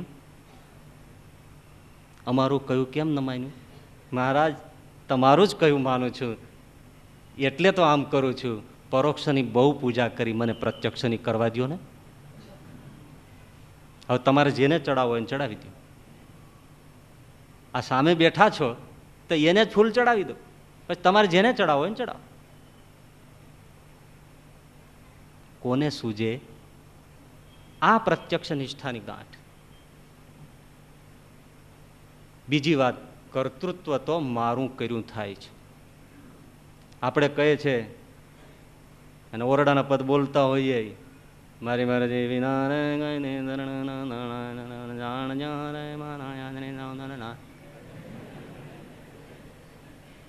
બરાબર, પણ મનાય નહીં હો ટાણે. અને આ જે વાતો છે ને બહુ ઊંચી છે. ઊંચી એટલે ઊંચા સંતની વાતો છે, ઊંચું સંતત્વ. એ અખંડાનંદ સ્વામી જંગલમાંથી પસાર થતા હતા અને સામે 4 વાઘ આવ્યા અને અખંડાનંદ સ્વામીને ઘેરી લીધા અને સામે પંજા ઉઠાવ્યા. ત્યારે એમ જ ઊભા રહ્યા. એ આનું થોડું કર્યું થાય છે. કર્યું તો મારા પ્રભુનું થાય, સ્વામિનારાયણનું કર્યું થાય, આનું કર્યું થોડું થાય. આપણે શું કહી, એ થાય ખરું પણ અત્યારે ન થાય. જો જુઓ છે, સમજણ છે, સમર્પણ નથી. કાળ કર્મ માયા ભૂત પ્રાણી આદિકનું કર્તૃત્વ મારા તમારા ઉપર ચાલે છે. શું કામ? બહુ સાદો તમને દાખલો આપું. તમે કોઈ દિવસ વોકમેન એટલે જે કેસેટ પ્લેયર છે નાનું આવે ચલાવ્યું છે? ઘણા ચલાવ્યું છે. એમાં આપણે બેટરી ફિલઅપ કરીએ ને, ડબલ એ બેટરી નાખીએ, 2 સેલ નાખીએ, પછી કેસેટ ચલાવીએ, બરાબર છે. પણ એ જ વખતે તમે એસી પાવર એટલે ઇલેક્ટ્રિકનું એડેપ્ટર લગાડી 6 વોલ્ટનું 3 વોલ્ટનું લઈને તમે એમાં પિન નાખો એસી પાવરનું, એટલે કેસેટ પ્લેયર ચાલુ જ થાય. પણ બેટરી સોર્સ કપાઈ જાય. નહીં તો ચાલુ શેના ઉપર હતું? બોલો, શેના ઉપર હતું? પણ તમે જેવો એસી પાવર આપો એટલે પેલો કોન્ટેક્ટ કપાઈ જાય. એમ પરમાત્માનું કર્તૃત્વ જો સમર્પણ ભાવે કોન્ટેક્ટ થાય તો કાળ કર્મ માયાની બેટરીનો કોન્ટેક્ટ ડૂલ. બાકી તમે છેડો અડાડી રાખ્યો હોય પણ પાવર ન આપો તો કાળ કર્મ માયા મને તમને તો સિંહ ભરખી જ જાય, કારણ કે આપણે કોન્ટેક્ટ અડાડ્યો નથી. એટલે પ્રકૃતિ એની સેવામાં હાજર થઈ જાય. આ કોન્ટેક્ટ નથી થતો ને એટલે આ બધું લૂઝિંગ છે, એટલે બેટરી બળે છે, એટલે કાળ કર્મ માયાનો હુકમ છે, એટલે પ્રારબ્ધ કામ કરે છે. સમજણ તો શુક્રાચાર્યને પણ હતી, પણ સમર્પણ ન થયું બલી મહારાજની જેમ. એમ સમજણ તો મને ને તમને છે, કર્યું તો સ્વામિનારાયણનું થાય છે, પણ સમર્પણ થતું નથી, એટલે બેટરીનો પાવર કટ થતો નથી. તમે એવી કલ્પના કરી શકો, ઘોર જંગલમાં ગુણાતીતાનંદ સ્વામી, ગોપાળાનંદ સ્વામી ચાલ્યા જતા હોય તો પશુ વન્ય પશુઓથી ડરે? પ્રકૃતિ સેવામાં હાજર થઈ જાય. આ ઊંચા સંતત્વની વાત છે. કર્તૃત્વ કોનું થાય છે? એમ જ ઉભા રહ્યા અખંડાનંદ સ્વામીને સિંહ હતા એ પ્રદક્ષિણા કરી, કાલ સવારનો દાખલો જંગલમાં અલોપ થઈ ગયો. ધાર્યું તો મારા ધણીનું થાય. માટે સંતો તમે દેશ વિદેશમાં મને મારા અર્થે વિચરો છો, પણ ધ્યાન રાખો, કર્યું મારું થાય છે, કર્યું મારું થાય છે. નિષ્ફેકર થઈને જાઓ, વિચરો. અજ્ઞાની જીવોને ભગવાનના સ્વરૂપનું જ્ઞાન આપો. બીજી વાત, ચાહે કોઈ મારા ઉપર ધૂળ નાખે, ચાહે ગમે તેવું અપમાન કરે, ચાહે મને હાથીએ બેસાડે, ચાહે મારા નાક કાન કાપીને ગધેડે બેસાડે, એમાં સમભાવ છે. માનાપમાનમાં જેની સ્થિર બુદ્ધિ. 3 પ્રકારના લોકો દેખાય છે. એક, ધ્યાનથી સાંભળો, સુખના પ્રસંગે સુખી થાય, દુઃખના પ્રસંગે દુઃખી થાય. સુખના પ્રસંગ હોય તો સુખી થાય, દુઃખનો પ્રસંગ આવે તો દુઃખી થાય. એ સંસારી છે, એ રાગી છે. બીજો પ્રકાર એવો છે કે સુખના પ્રસંગમાં દુઃખી થાય, ઉલટું, અને દુઃખના પ્રસંગમાં સુખી થાય, એ વિરાગી છે. એને તમે સારું ભોજન આપો, એને તમે સન્માન આપો, એને સારા વસ્ત્રો આપો, એને ધન મિલકત આપો, એને સારી સગવડતા આપો, તો દુઃખી થાય, સુખમાં દુઃખી થાય, એ વિરાગી. અને દુઃખ પડે, અપમાન કરો, મારપીટ કરો, નાચે, એ વિરાગી છે. પરંતુ સુખમાં સુખી કે દુઃખી ન થાય અને દુઃખમાં પણ સુખી કે દુઃખી ન થાય, એ વિતરાગી છે. એ વડોદરામાં નિષ્કુળાનંદ સ્વામી કે દૂધપાક નહીં અને દૂધના દેગડા ઠલવાય, હું દૂધપાક ન લઉં, એ વિરાગી છે. અને ગોપાલાનંદ સ્વામી વિતરાગી છે, એનાથી પર છે.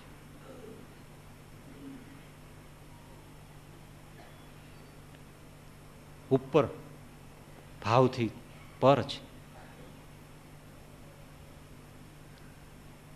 એક સાધુ હતા, એક ગામમાં નિવાસ કરે, બહુ પ્રતિષ્ઠા, ભગવાન જેવી. એને પૂછીને પાણી પીવે એમ કહો તો ચાલે, એવો પૂજનીય આદરણીય ઓલિયો સાધુ. એક દિવસની ભાઈ ઘટના બની, એક કોઈ કુંવારી છોકરીને ત્યાં બાળકનો જન્મ થયો. કુટુંબીઓએ કીધું, આ પાપ, એનો બાપ કોણ છે? જવાબ આપ. પેલી છોકરીએ એમ કહ્યું, સાચું નામ નહીં આપ્યું, અને પેલા સાધુનું નામ આપ્યું, કે પેલા સાધુ છે એની સાથેના વ્યવહારથી મને આ બાળકનો જન્મ થયો છે. કારણ કે એને જેની સાથે હશે સંબંધ, એને બચાવવા માટે એને આ સાધુનું નામ દીધું. અને ભાઈ કુટુંબીઓ, પરિવારો, જાણીતા ઓળખીતા બધા લાકડીઓ ધોકા લઈ આવ્યા એની ઝૂંપડીએ.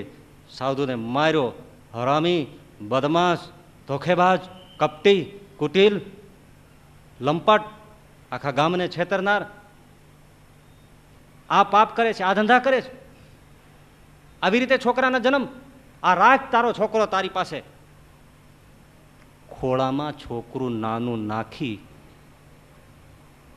અને ચાલતા થયા. સાધુ એટલું જ બોલ્યા, એમ કે? અને સાધુ એ છોકરાના લાલન પાલનમાં ડૂબી ગયા. ત્યાંથી દૂધ લાવે, એને પીવડાવે, છોકરાને મોટું કરે. આ છોકરું તમારું છે, છોકરાનો બાપ તમે છો, આ પાપના બાપ તમે છો. છોકરું નાખીને ચાલ્યા. શું બોલ્યા? એમ કે? એક શબ્દ નહીં, એમ કે?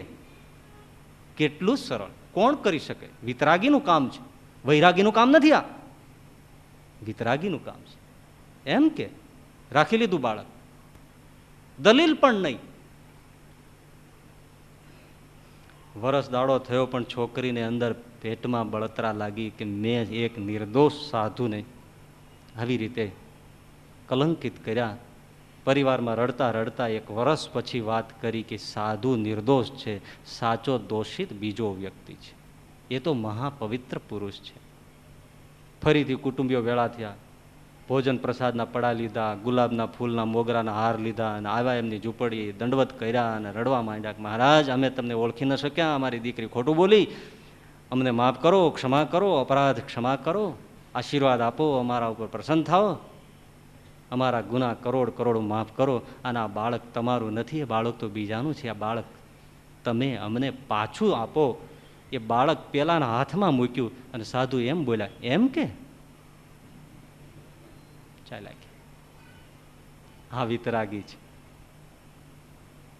જે દિવસે નાખી ગયા તે દિવસે એમ કે?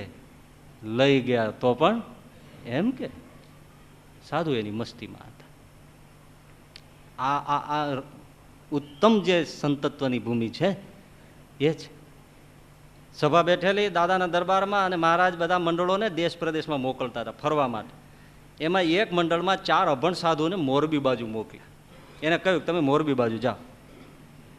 એટલે એક ડાહા હરિભક્ત બેઠા છે, એમણે કીધું મહારાજ કે બિલકુલ સાધુ અભણ છે, અને મોરબી જામનગર એ વિસ્તાર એવો છે કે ભણેલા ગણેલા લોકો બહુ, તો જરા એ બાજુ બ્રહ્માનંદ સ્વામીને મોકલો ને તો કામ સરસ થાય. મહારાજ શું બોલ્યા? મહારાજ કે ત્યાં બ્રહ્માનંદ જઈને કરશે હું? વર્તન વાતો કરે ભાઈ, વર્તન વાતો કરે. આ સાધુ ભણ્યા નથી, પણ એની વર્તન છે એ વાતો કરશે. ત્યાં બ્રહ્માનંદ જઈને શું કરશે? તમે વિચાર્યું કે આનો અર્થ શું થયો?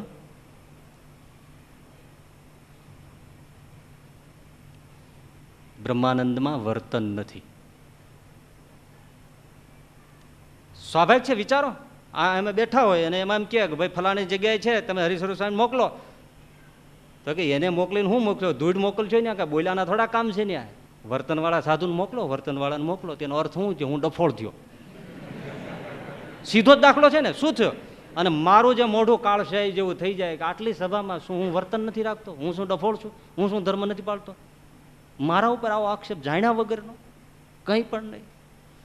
આવું ખોટું કલંક ન મોકલે જ ને. અમને ક્યાં એવી ખીચડી મોભે ચડી છે તે જાય? પણ બ્રહ્માનંદ સ્વામીને કશું થાય નહીં, એ મહત્તા છે. ભગવાન સ્વામિનારાયણની આ પાઠશાળા હતી કે ન એવી રીતે શોખ આપી અને એના દિલના પાત્રોને તપાસ. આપણને આવું કીધું હોય કે ભાઈ ત્યાં તમે ન ચાલો, ત્યાં તો આ ભાઈ ચાલે, તો કેવું મોગરો મરડાઈ જાય. કયો હે? આપણી તમામ પ્રસન્નતા બીજાની ખુશામત ઉપર છે.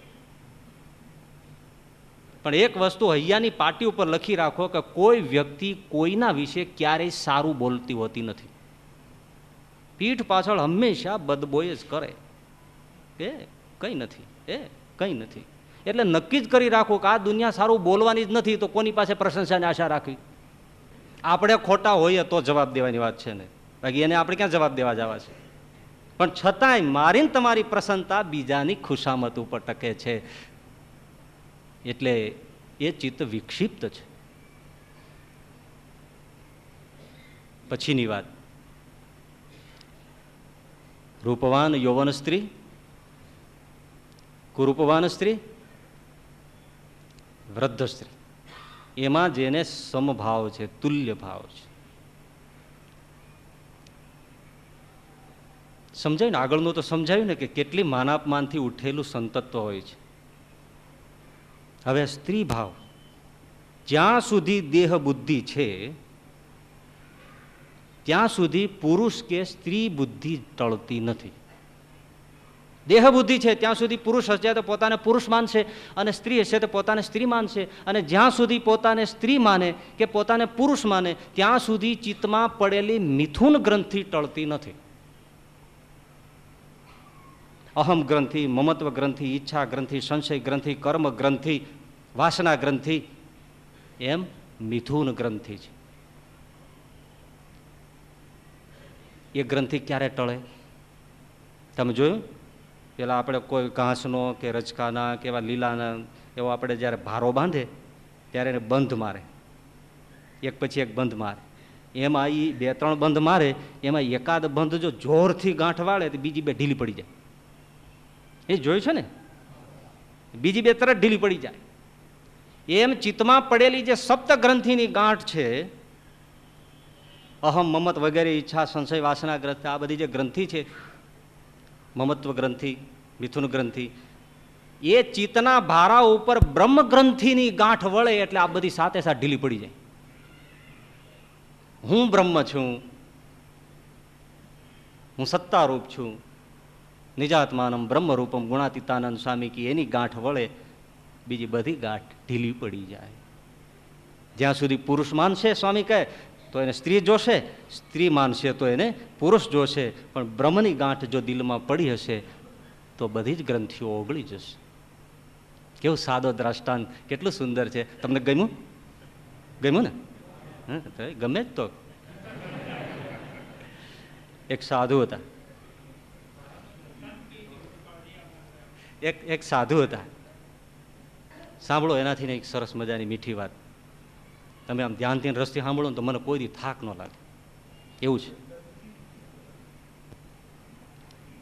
સાધુ એના શિષ્યો સાથે બેઠા હતા. સાધુ અમુક ખોપડા હોય છે. એવો એવો પ્રશ્ન એવો સાવ સાદો ફિઝુલ ઉપાડ્યો કે આપણને કંટાળો ચડે. નાના છોકરાની ખબર પડે એવો પ્રશ્ન. એમના શિષ્યોને કે સાંભળો, સવાર પડ્યું ક્યારે ગણાય? હવે આ કોને ખબર ન હોય? એક જણાને પૂછ્યું, ભાઈ સવાર પડ્યું ક્યારે ગણાય? પ્રભાત થયું, સૂર્યોદય થયો ક્યારે ગણાય? એટલે એક શિષ્યએ કહ્યું કે જ્યારે પક્ષીઓ કલરવ કરવા માંડે, કુંજન કરવા માંડે, કાગડાઓ ક્રાંકર કરવા માંડે, એ પક્ષીઓના અવાજ ને કિલકારી કુંજન સંભળાય એટલે સમજવાનું સવાર થઈ ગયું. સરસ. બીજાને પૂછ્યું, ભાઈ સવાર પડ્યું ક્યારે કહેવાય? એમણે કીધું કે એટલું અજવાળું કે આ ઝાડ છે, આ ગાય છે, આ ભેંસ છે, આ માણસ છે, આ સ્ત્રી છે, આ પુરુષ છે, આ બાળક છે, એમ ઓળખી શકીએ ત્યારે સમજવાનું સવાર પડ્યું. બહુ સરસ. ત્રીજાને પૂછ્યું, ભાઈ બેટા સવાર પડ્યું ક્યારે ગણાય? તો કે ત્યારે સવાર પડ્યું ગણાય કે પુરુષો દેખાય તો એમાં લાગે કે આ મારો સ્વજન છે, આ વિજન છે, આ પરિચિત છે, આ અપરિચિત છે, આ મારો છે, આ પારકો છે, એવો ભેદ સ્પષ્ટ એના ચહેરાથી આપણે ઓળખી શકીએ એવું અજવાળું ફૂટે ત્યારે સમજવાનું કે સવાર થઈ ગયું છે. ચોથાને પૂછ્યું, ભાઈ સવાર થયું ક્યારે ગણાય? તો એ શિષ્ય એમ કહ્યું કે ગુરુ મહારાજ, સામેથી કોઈ પણ પુરુષ કે કોઈ પણ સ્ત્રી એ આવતી દેખાય ત્યારે એમાં ભાઈ બહેન અને મા બાપની ભાવના થાય ત્યારે સમજવાનું સવાર પડ્યું છે. પેલો સાધુ વાહ વાહ વાહ વાહ વાહ વાહ છે ને, હાવ સાદી વાત. કોઈ પણ પુરુષ કે કોઈ પણ સ્ત્રી દેખાય ત્યારે આ મારો ભાઈ બહેન કે મા બાપ છે એવી પવિત્ર ભાવનાનું દર્શન થાય ત્યારે સમજવાનું કે સવાર થયું છે. સાધુ ખુશ ખુશ થઈ ગયા, ગુરુ વાહ વાહ બઢિયા વાત બતાવી. પાંચમા શિષ્યને પૂછ્યું, સવાર પડ્યું ક્યારે ગણાય?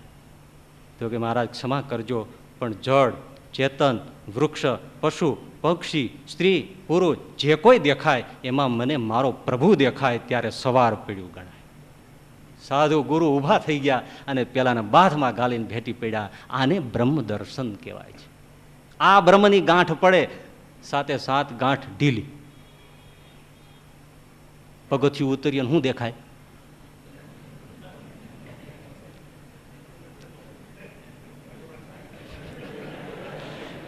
That's all. દાખલો ગણાઈ ગયો, રિઝલ્ટ આવી ગયું. સમભાવ રહે. વાસનાને આપણે છોડીએ એને વ્રત કહેવાય. વાસનાને આપણે છોડીએ એને વ્રત કહેવાય. વાસના આપણને છોડીને નીકળી જાય એને બ્રહ્મચર્ય કહેવાય. બ્રહ્મચર્યનો અર્થ શું? બ્રહ્મમાં જેની ચર્યા છે એ બ્રહ્મચર્ય છે. અને એવી ઉત્તમોત્તમ સંતત્વના ભૂમિકાની અહીંયા શ્રીજી મહારાજ વાત કરે છે કે એને તુલ્ય ભાવ રહે છે. ત્રીજી વાત, સુવર્ણનો ઢગલો કે પથ્થરનો ઢગલો એમાં જેને સમભાવ તુલ્ય ભાવ રહે છે. એક પછી એક સંતોને કેવું સમજાવે છે. અને તાન કેટલું સવારમાં ઉઠીને આવવું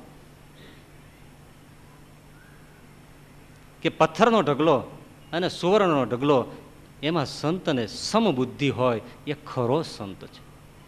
હવે આપણે જતા હોય તો રસ્તાને કાંઠે આ ચોકડી ગાળવા વાળા, પેલા રસ્તા બાંધવા વાળાને કપચીના ઢગલા પડ્યા હોય પણ કોઈ દી એમ થોડું થાય કાલે ખિસ્સામાં થોડા 2-5 નાખી દે.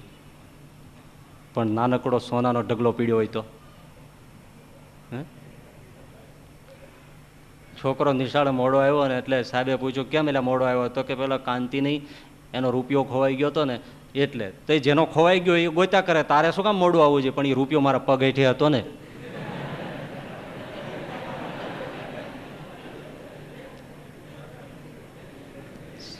સુવર્ણનો ઢગલો અને પથ્થરનો ઢગલો જેને સમાન છે.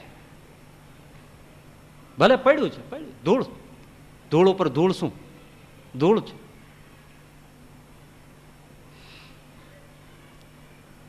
₹1000 નોટ ગવર્મેન્ટે બહાર પાડી હતી પાછી ખેંચી લીધી, પછી એ ₹1000 નોટ મૂલ્ય ખેંચાઈ ગયા પછી કશા કામની હતી? બસ સાંભળજો, મૂલ્ય ખેંચાઈ જાય, વસ્તુ નકામી થઈ જાય. જો મૂલ્યની ગાંઠ ચિત્તમાં હોય આ લોકના ધનની, તો ક્યારેય એ નકામી ન થાય અને સમબુદ્ધિ ન આવે. તો એ મૂલ્ય ક્યારે ઘટી જાય, ક્યારે ટળી જાય? અમૂલ્ય એવા પરમાત્માના ધ્યાન ભજનનો ખજાનો હાથ લાગે તો આ લોકની સંપત્તિનું મૂલ્ય ઘટી જાય, અને મૂલ્ય ઘટ્યાની સાથે 1000 રૂપિયાના નોટ જેમ કાગળ થઈ જાય એમ આ લોકની સમૃદ્ધિ મહારાજની દ્રષ્ટિએ કચરો થઈ જાય. પછી કોણ સંગ્રહે? એ 1000 રૂપિયાને કોણ રાખે? બોલો. મૂલ્ય પતી ગયું. એને એ દરબારમાં એક કરન્સી ચાલતી જ નથી. અહીંનું સોનું ચાંદી જર ઝવેરાત, ઈશ્વરના દરબારમાં આ કરન્સી ચાલતી નથી. વાત પૂરી થઈ ગઈ, મૂલ્ય નીકળી ગયું. ગુરુ નાનક ગંગાના કિનારે બેઠા હતા. એમાં એક જણો ભાવિક આવ્યો તો એને લઈને ગુરુને જોયા એટલે ભાવથી હાથમાંથી કાઢીને 2 સોનાના કડા બહુ મૂલ્ય ગુરુ નાનકને ચરણે ભેટ મૂક્યા. ગુરુ નાનક આમાં ઉછાળવા માંડ્યા. ઉછાળી અને ગંગાનો જે પ્રવાહ વહેતો હતો એમાં આમ ઘા કર્યો. પેલાને તો ચીસ પડી ગઈ. અરે મહારાજ, તમે આ શું કરો છો? નાખી દેવાનું હોય તો પાછું આપી દેવાનું. તમે આટલું કિંમતી કડું નાખી દીધું, ક્યાં નાખ્યું? બીજું લઈને બતા, એ અહીંયા નાખ્યું. બે નાખી દીધા. એ અજ્ઞાની નહોતા, એને મન કોઈ મૂલ્ય નહોતું. કાર્યાણીમાં મહારાજ બેઠેલા અને ભોજો ચારણ આવ્યો, 400 રૂપિયાની કોથળી મૂકી. લ્યો મહારાજ, વાપરો. જેમ નાનું બાળક નિર્દોષપણે પાચિકાને અને ટુકડા કાચના કે એવા પથરાને જેમ ઉછાળે ને રમે, એમ 400 રૂપિયાની કોથળીમાં હાથમાં મુઠ્ઠા ભરી ભરીને મહારાજ ઊભી બજારે ખોરડા ઉપર ફેંકીને ખલખલાટ દાંત કાઢતા. ભોજો જોઈ રહ્યો. શું મૂલ્ય છે?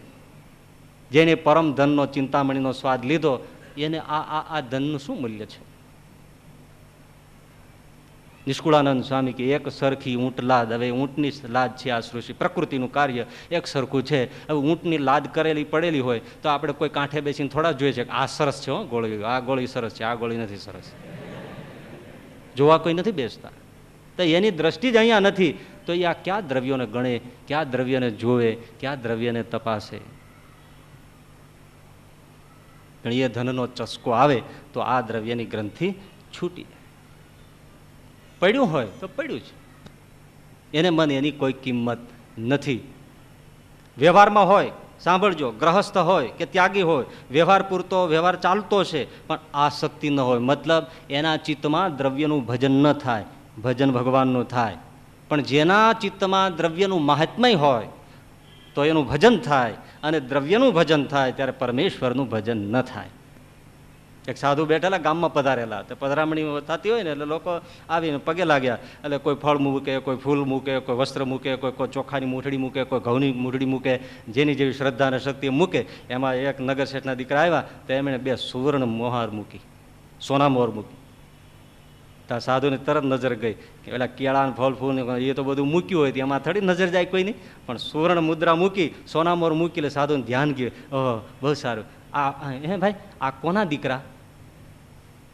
એટલે તરમાંથી બાજુમાંથી એક બોલ્યો કે મારો ગજબ છો, સફરજન મૂક્યા, કોબી મૂકી, મરચાં મૂક્યા, તરબૂચ મૂક્યું, તો કોઈ ન પૂછ્યો કે આ કોના દીકરા? અને આ સુવર્ણ મોર મૂકી, સોના મોર મૂકી, તો કે કોના દીકરા? ટપ દઈને બોલ્યો, એવો હોશિયાર ને કોઠા હોય એ કે સોના મોરના દીકરા, કોઈના દીકરા નથી, સોના મોરના દીકરા છે બાપુ. વાત એ સાચી.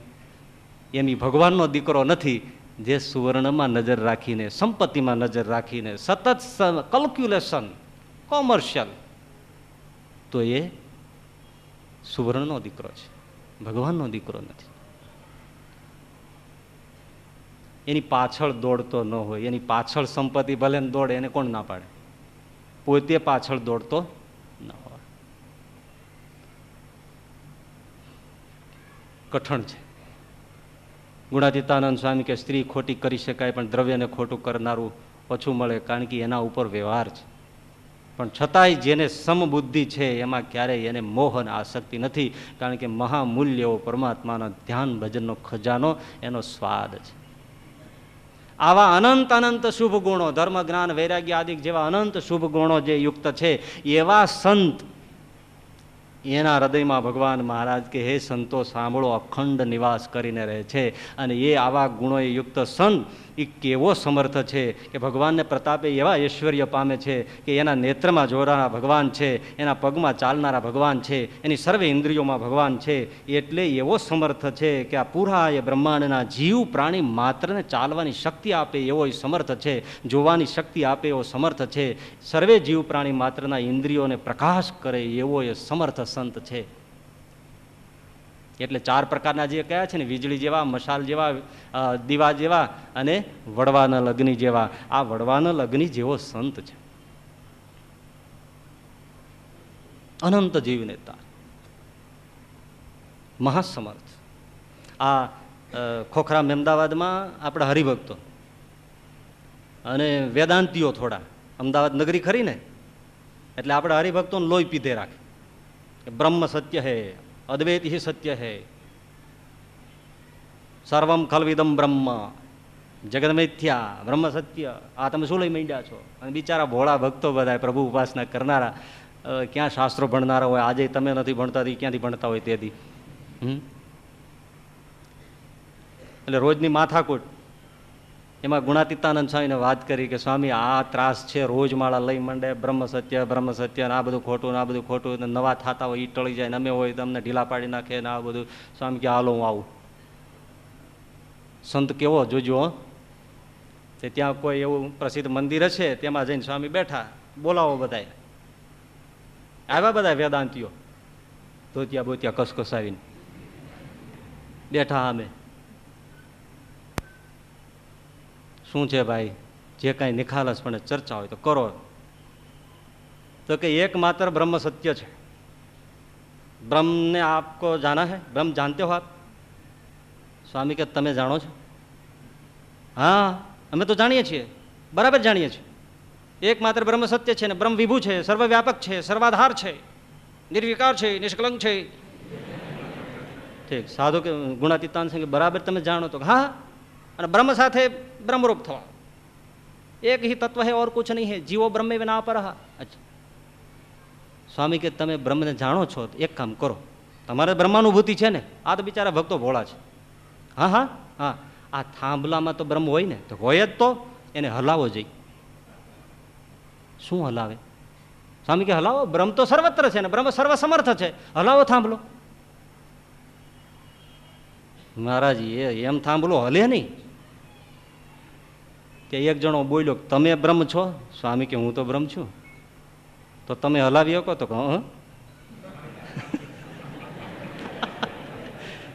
ઉધાર નહોતું ને.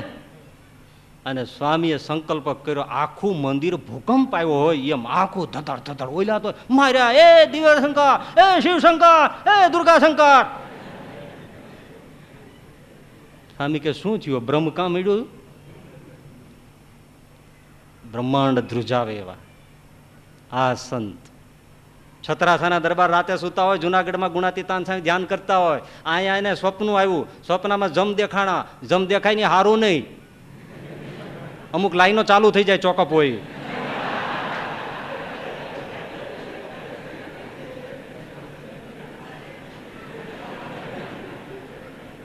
છત્રાસાના દરબારને સ્વપ્નમાં જમ દેખાણા અને માર્યો અને આ ભાગ્યા, સ્વપ્નમાં ભાગ્યા, સૂતા છે પણ જે કંઈ થવું જોઈએ પ્રત્યક્ષ ખાટલામાં થાય. ભાગ્યા.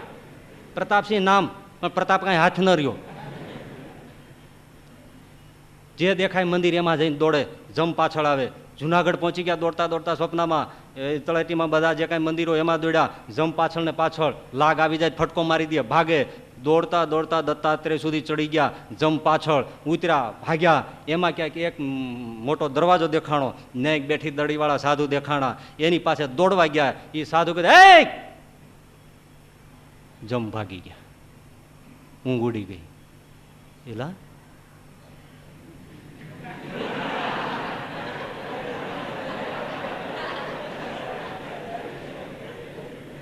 ડર પેસી ગયો.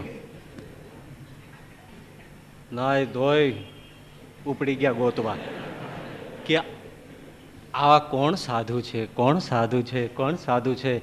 બધે રખડ્યા, રખડતા રખડતા રખડતા જુનાગઢમાં કોઈએ કીધું ભાઈ એવો કદાચ દરવાજો સ્વામિનારાયણ મંદિરે છે, એ ત્યાં ગયા તે એવો જ દરવાજો જોયો. હા, અંદર ગયા હતા થાંભલો સભા મંડપનો, ઉગાડું શરીર, બેઠી દડીના શ્યામ વર્ણા ગુણાતીતાનંદ સ્વામી, એક પગ ઊભો, એક લાઠી વાળેલી, એના ઉપર હાથ મૂકેલો, હાથમાં જપમાળા કરે.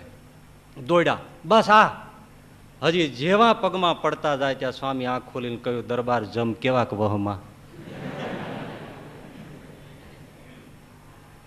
બ્રહ્માંડમાં પ્રકાશ કરે એવા એ મારીને તમારી ઘેરે હતા, એ સંતની વાત કરે છે.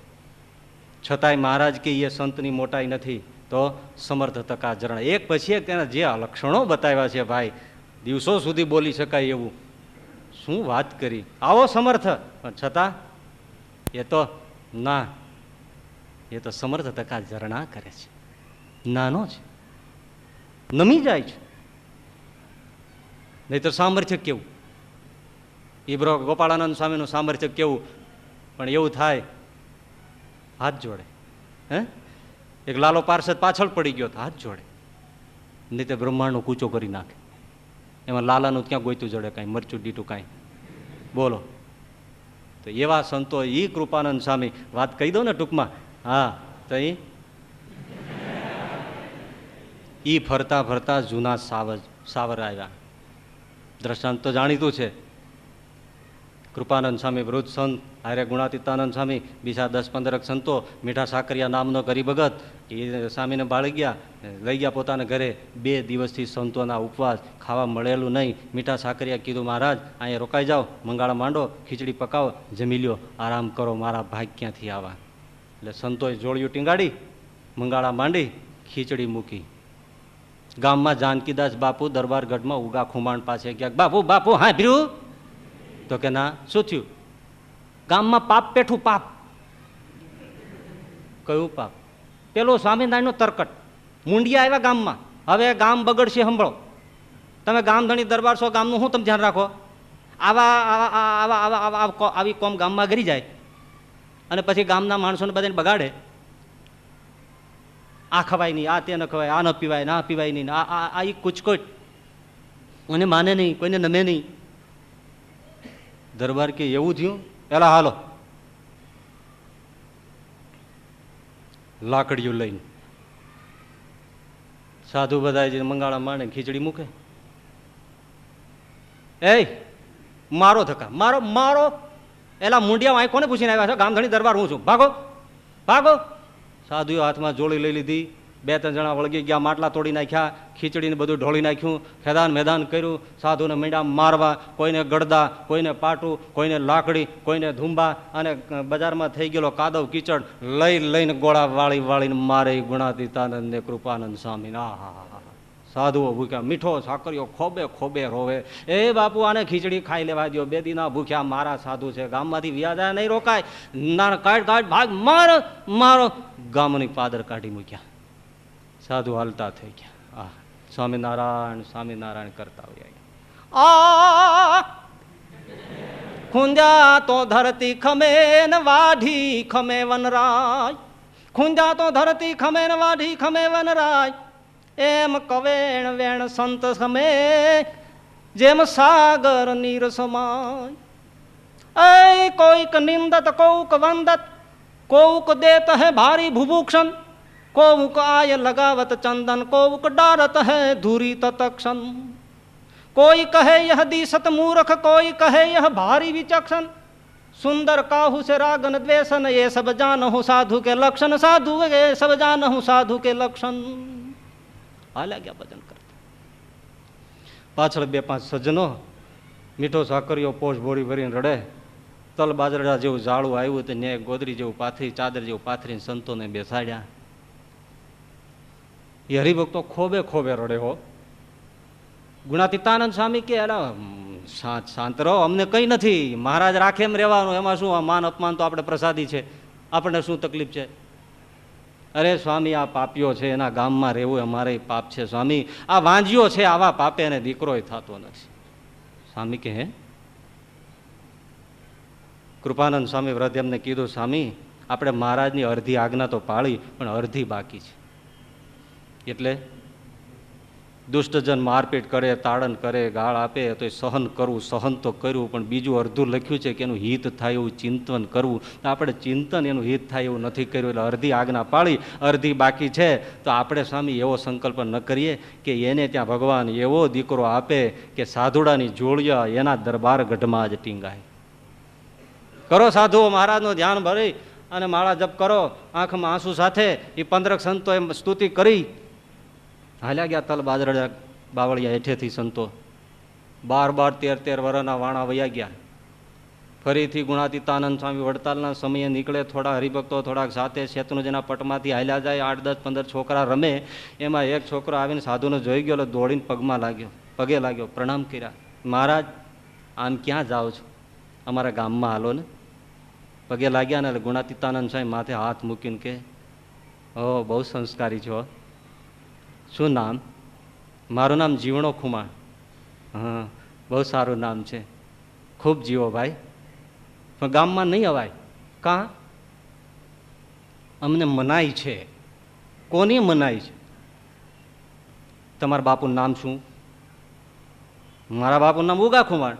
એ તમારા બાપુએ જ અમને મનાઈ હુકમ કર્યો છે, અમારે તમારા ગામમાં ન અવાય. પણ એને ભલે ના પાડી, હું એનો દીકરો છું ને, હાલો મારી હારવાર હાલો. ના કુંવર, તમારા બાપુ તેડવા આવે ને તો અવાય, નહીતર બહુ મોટી ધમાલ થાય. અમને કેવી ધમાલ થઈ છે અમને ખબર છે, એટલે હવે ન અવાય. તો અમે ઉભા રહ્યું, હું મારા બાપુને તેડીને આવું. શું પૂર્વનો સંસ્કાર! સંતોની માળાને પ્રતાપે ભગવાને મોકલ્યો છે. કેવો જીવ! 12 વર્ષના છોકરાને નહીતર શું ગતાગમ પડે ભાઈ. ગયા દરબારગઢમાં, બાપુ બાપુ ગામને પાદર સાધુ આવ્યા. કે એવા તો કેટલાય મુંડિયા રખડે છે. નહીં, એને આપણે ઘેરે લાવવા. અરે તારી ભલી થાય. આ ચોરો છે, આ ચોરો છે. ત્યાં તો એવા બાવાઓના ઉતારા કરાય નહીં. હું તો નહીં ખાઈપું. એ તરસ્યા છે, એ ભૂખ્યા છે. એ છે ને એ નદીમાં પાણી પીવાની તૈયારી કરતા હતા. તે સાધુ હોય, મહારાજ હોય, તેને આપણે ઘરે લાવીએ, એને પાણી પાઈએ, એને ખવડાવીએ, એને ઉતારા પાણી કરાવીએ તો પુણ્ય થાય. આપણે તો રામાયણમાં તમે મને સંભળાવતા હો છો, અને આજ સાધુ આવ્યા છે અને એમ ઢોરની જેમ નદીએ પાણી પીવે ના, એને અહીંયા લાવવા જ છે. એ નહીં આવે અહીંયા તો હું એની ભેળો વયો જઈશ. મને સાધુ બહુ ગમે છે. મારા હાથ પકડી લીધો. ત્યાં ગરબાર ગઢમાંથી એમના રાણી સાહેબ બોલ્યા, આ છોકરો ક્યારનો રાયડું પાડે છે, પગ પછાડે છે, આંખમાં બોર જેવડા આંસુ છે. ભગવાને કેટલી દયા કરીને આ 55 વર્ષે દીકરો દીધો છે, તો તમને એનું મનાતું નથી? જાઓ તેડી આવો.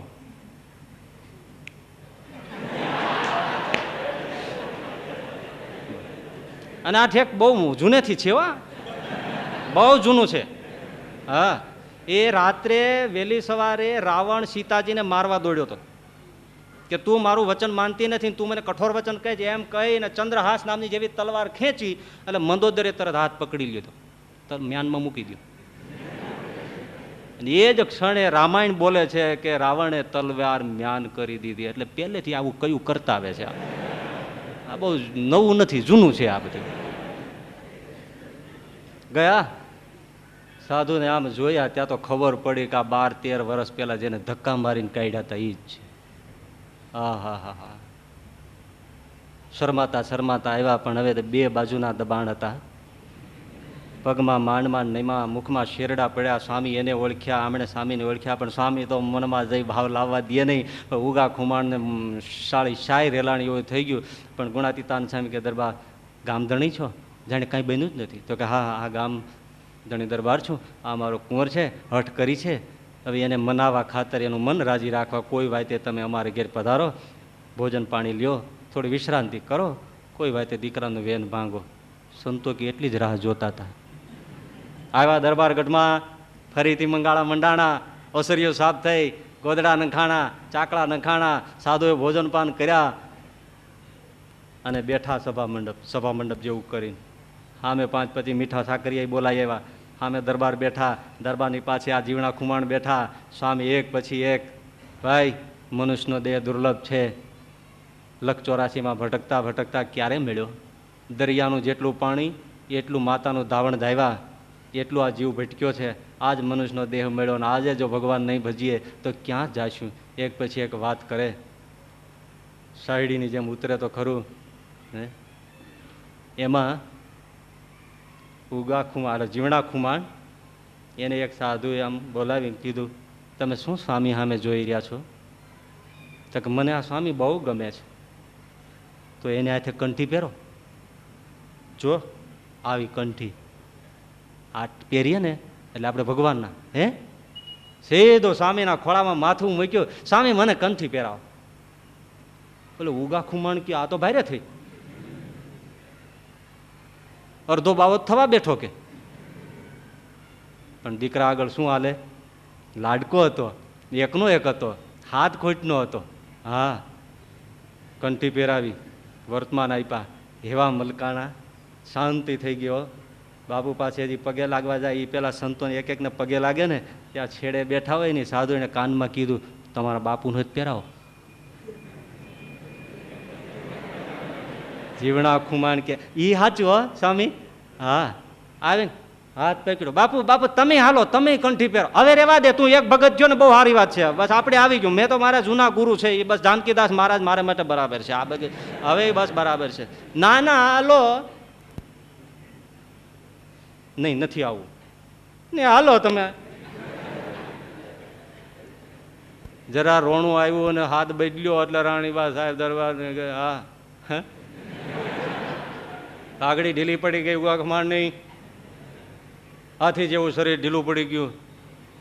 ઊભા થયા, હાલ જીવણા હાલ કરો, હું તમારો છેલ્લો, મને કંઠી પહેરાવો બસ. સ્વામીએ કીધું દરબાર તમને ન પહેરાવો. કાં તમારા દારૂ માંસના વ્યવહાર હોય, ખાજા ખાજ હોય, રીત રિવાજ જુદા હોય. નહીં નહીં, આમનો મૌન રહ્યા ને ત્યાં પહાય ત્યારે કેવડાવ્યું, એ જે કે કબૂલ કરો. અને ઘણી વાર એવું હોય કે ઘણાના જણ હોય ને એ કાંઈ પીતા પીતા હોય, પીવામાં સમજો ને, ભલે પીતા ન પણ સમજો જ ખરા ને. હા, એટલે પીનારાની ખૂબી હોય, પી ગયા હોય તો મેં પીધો નથી કે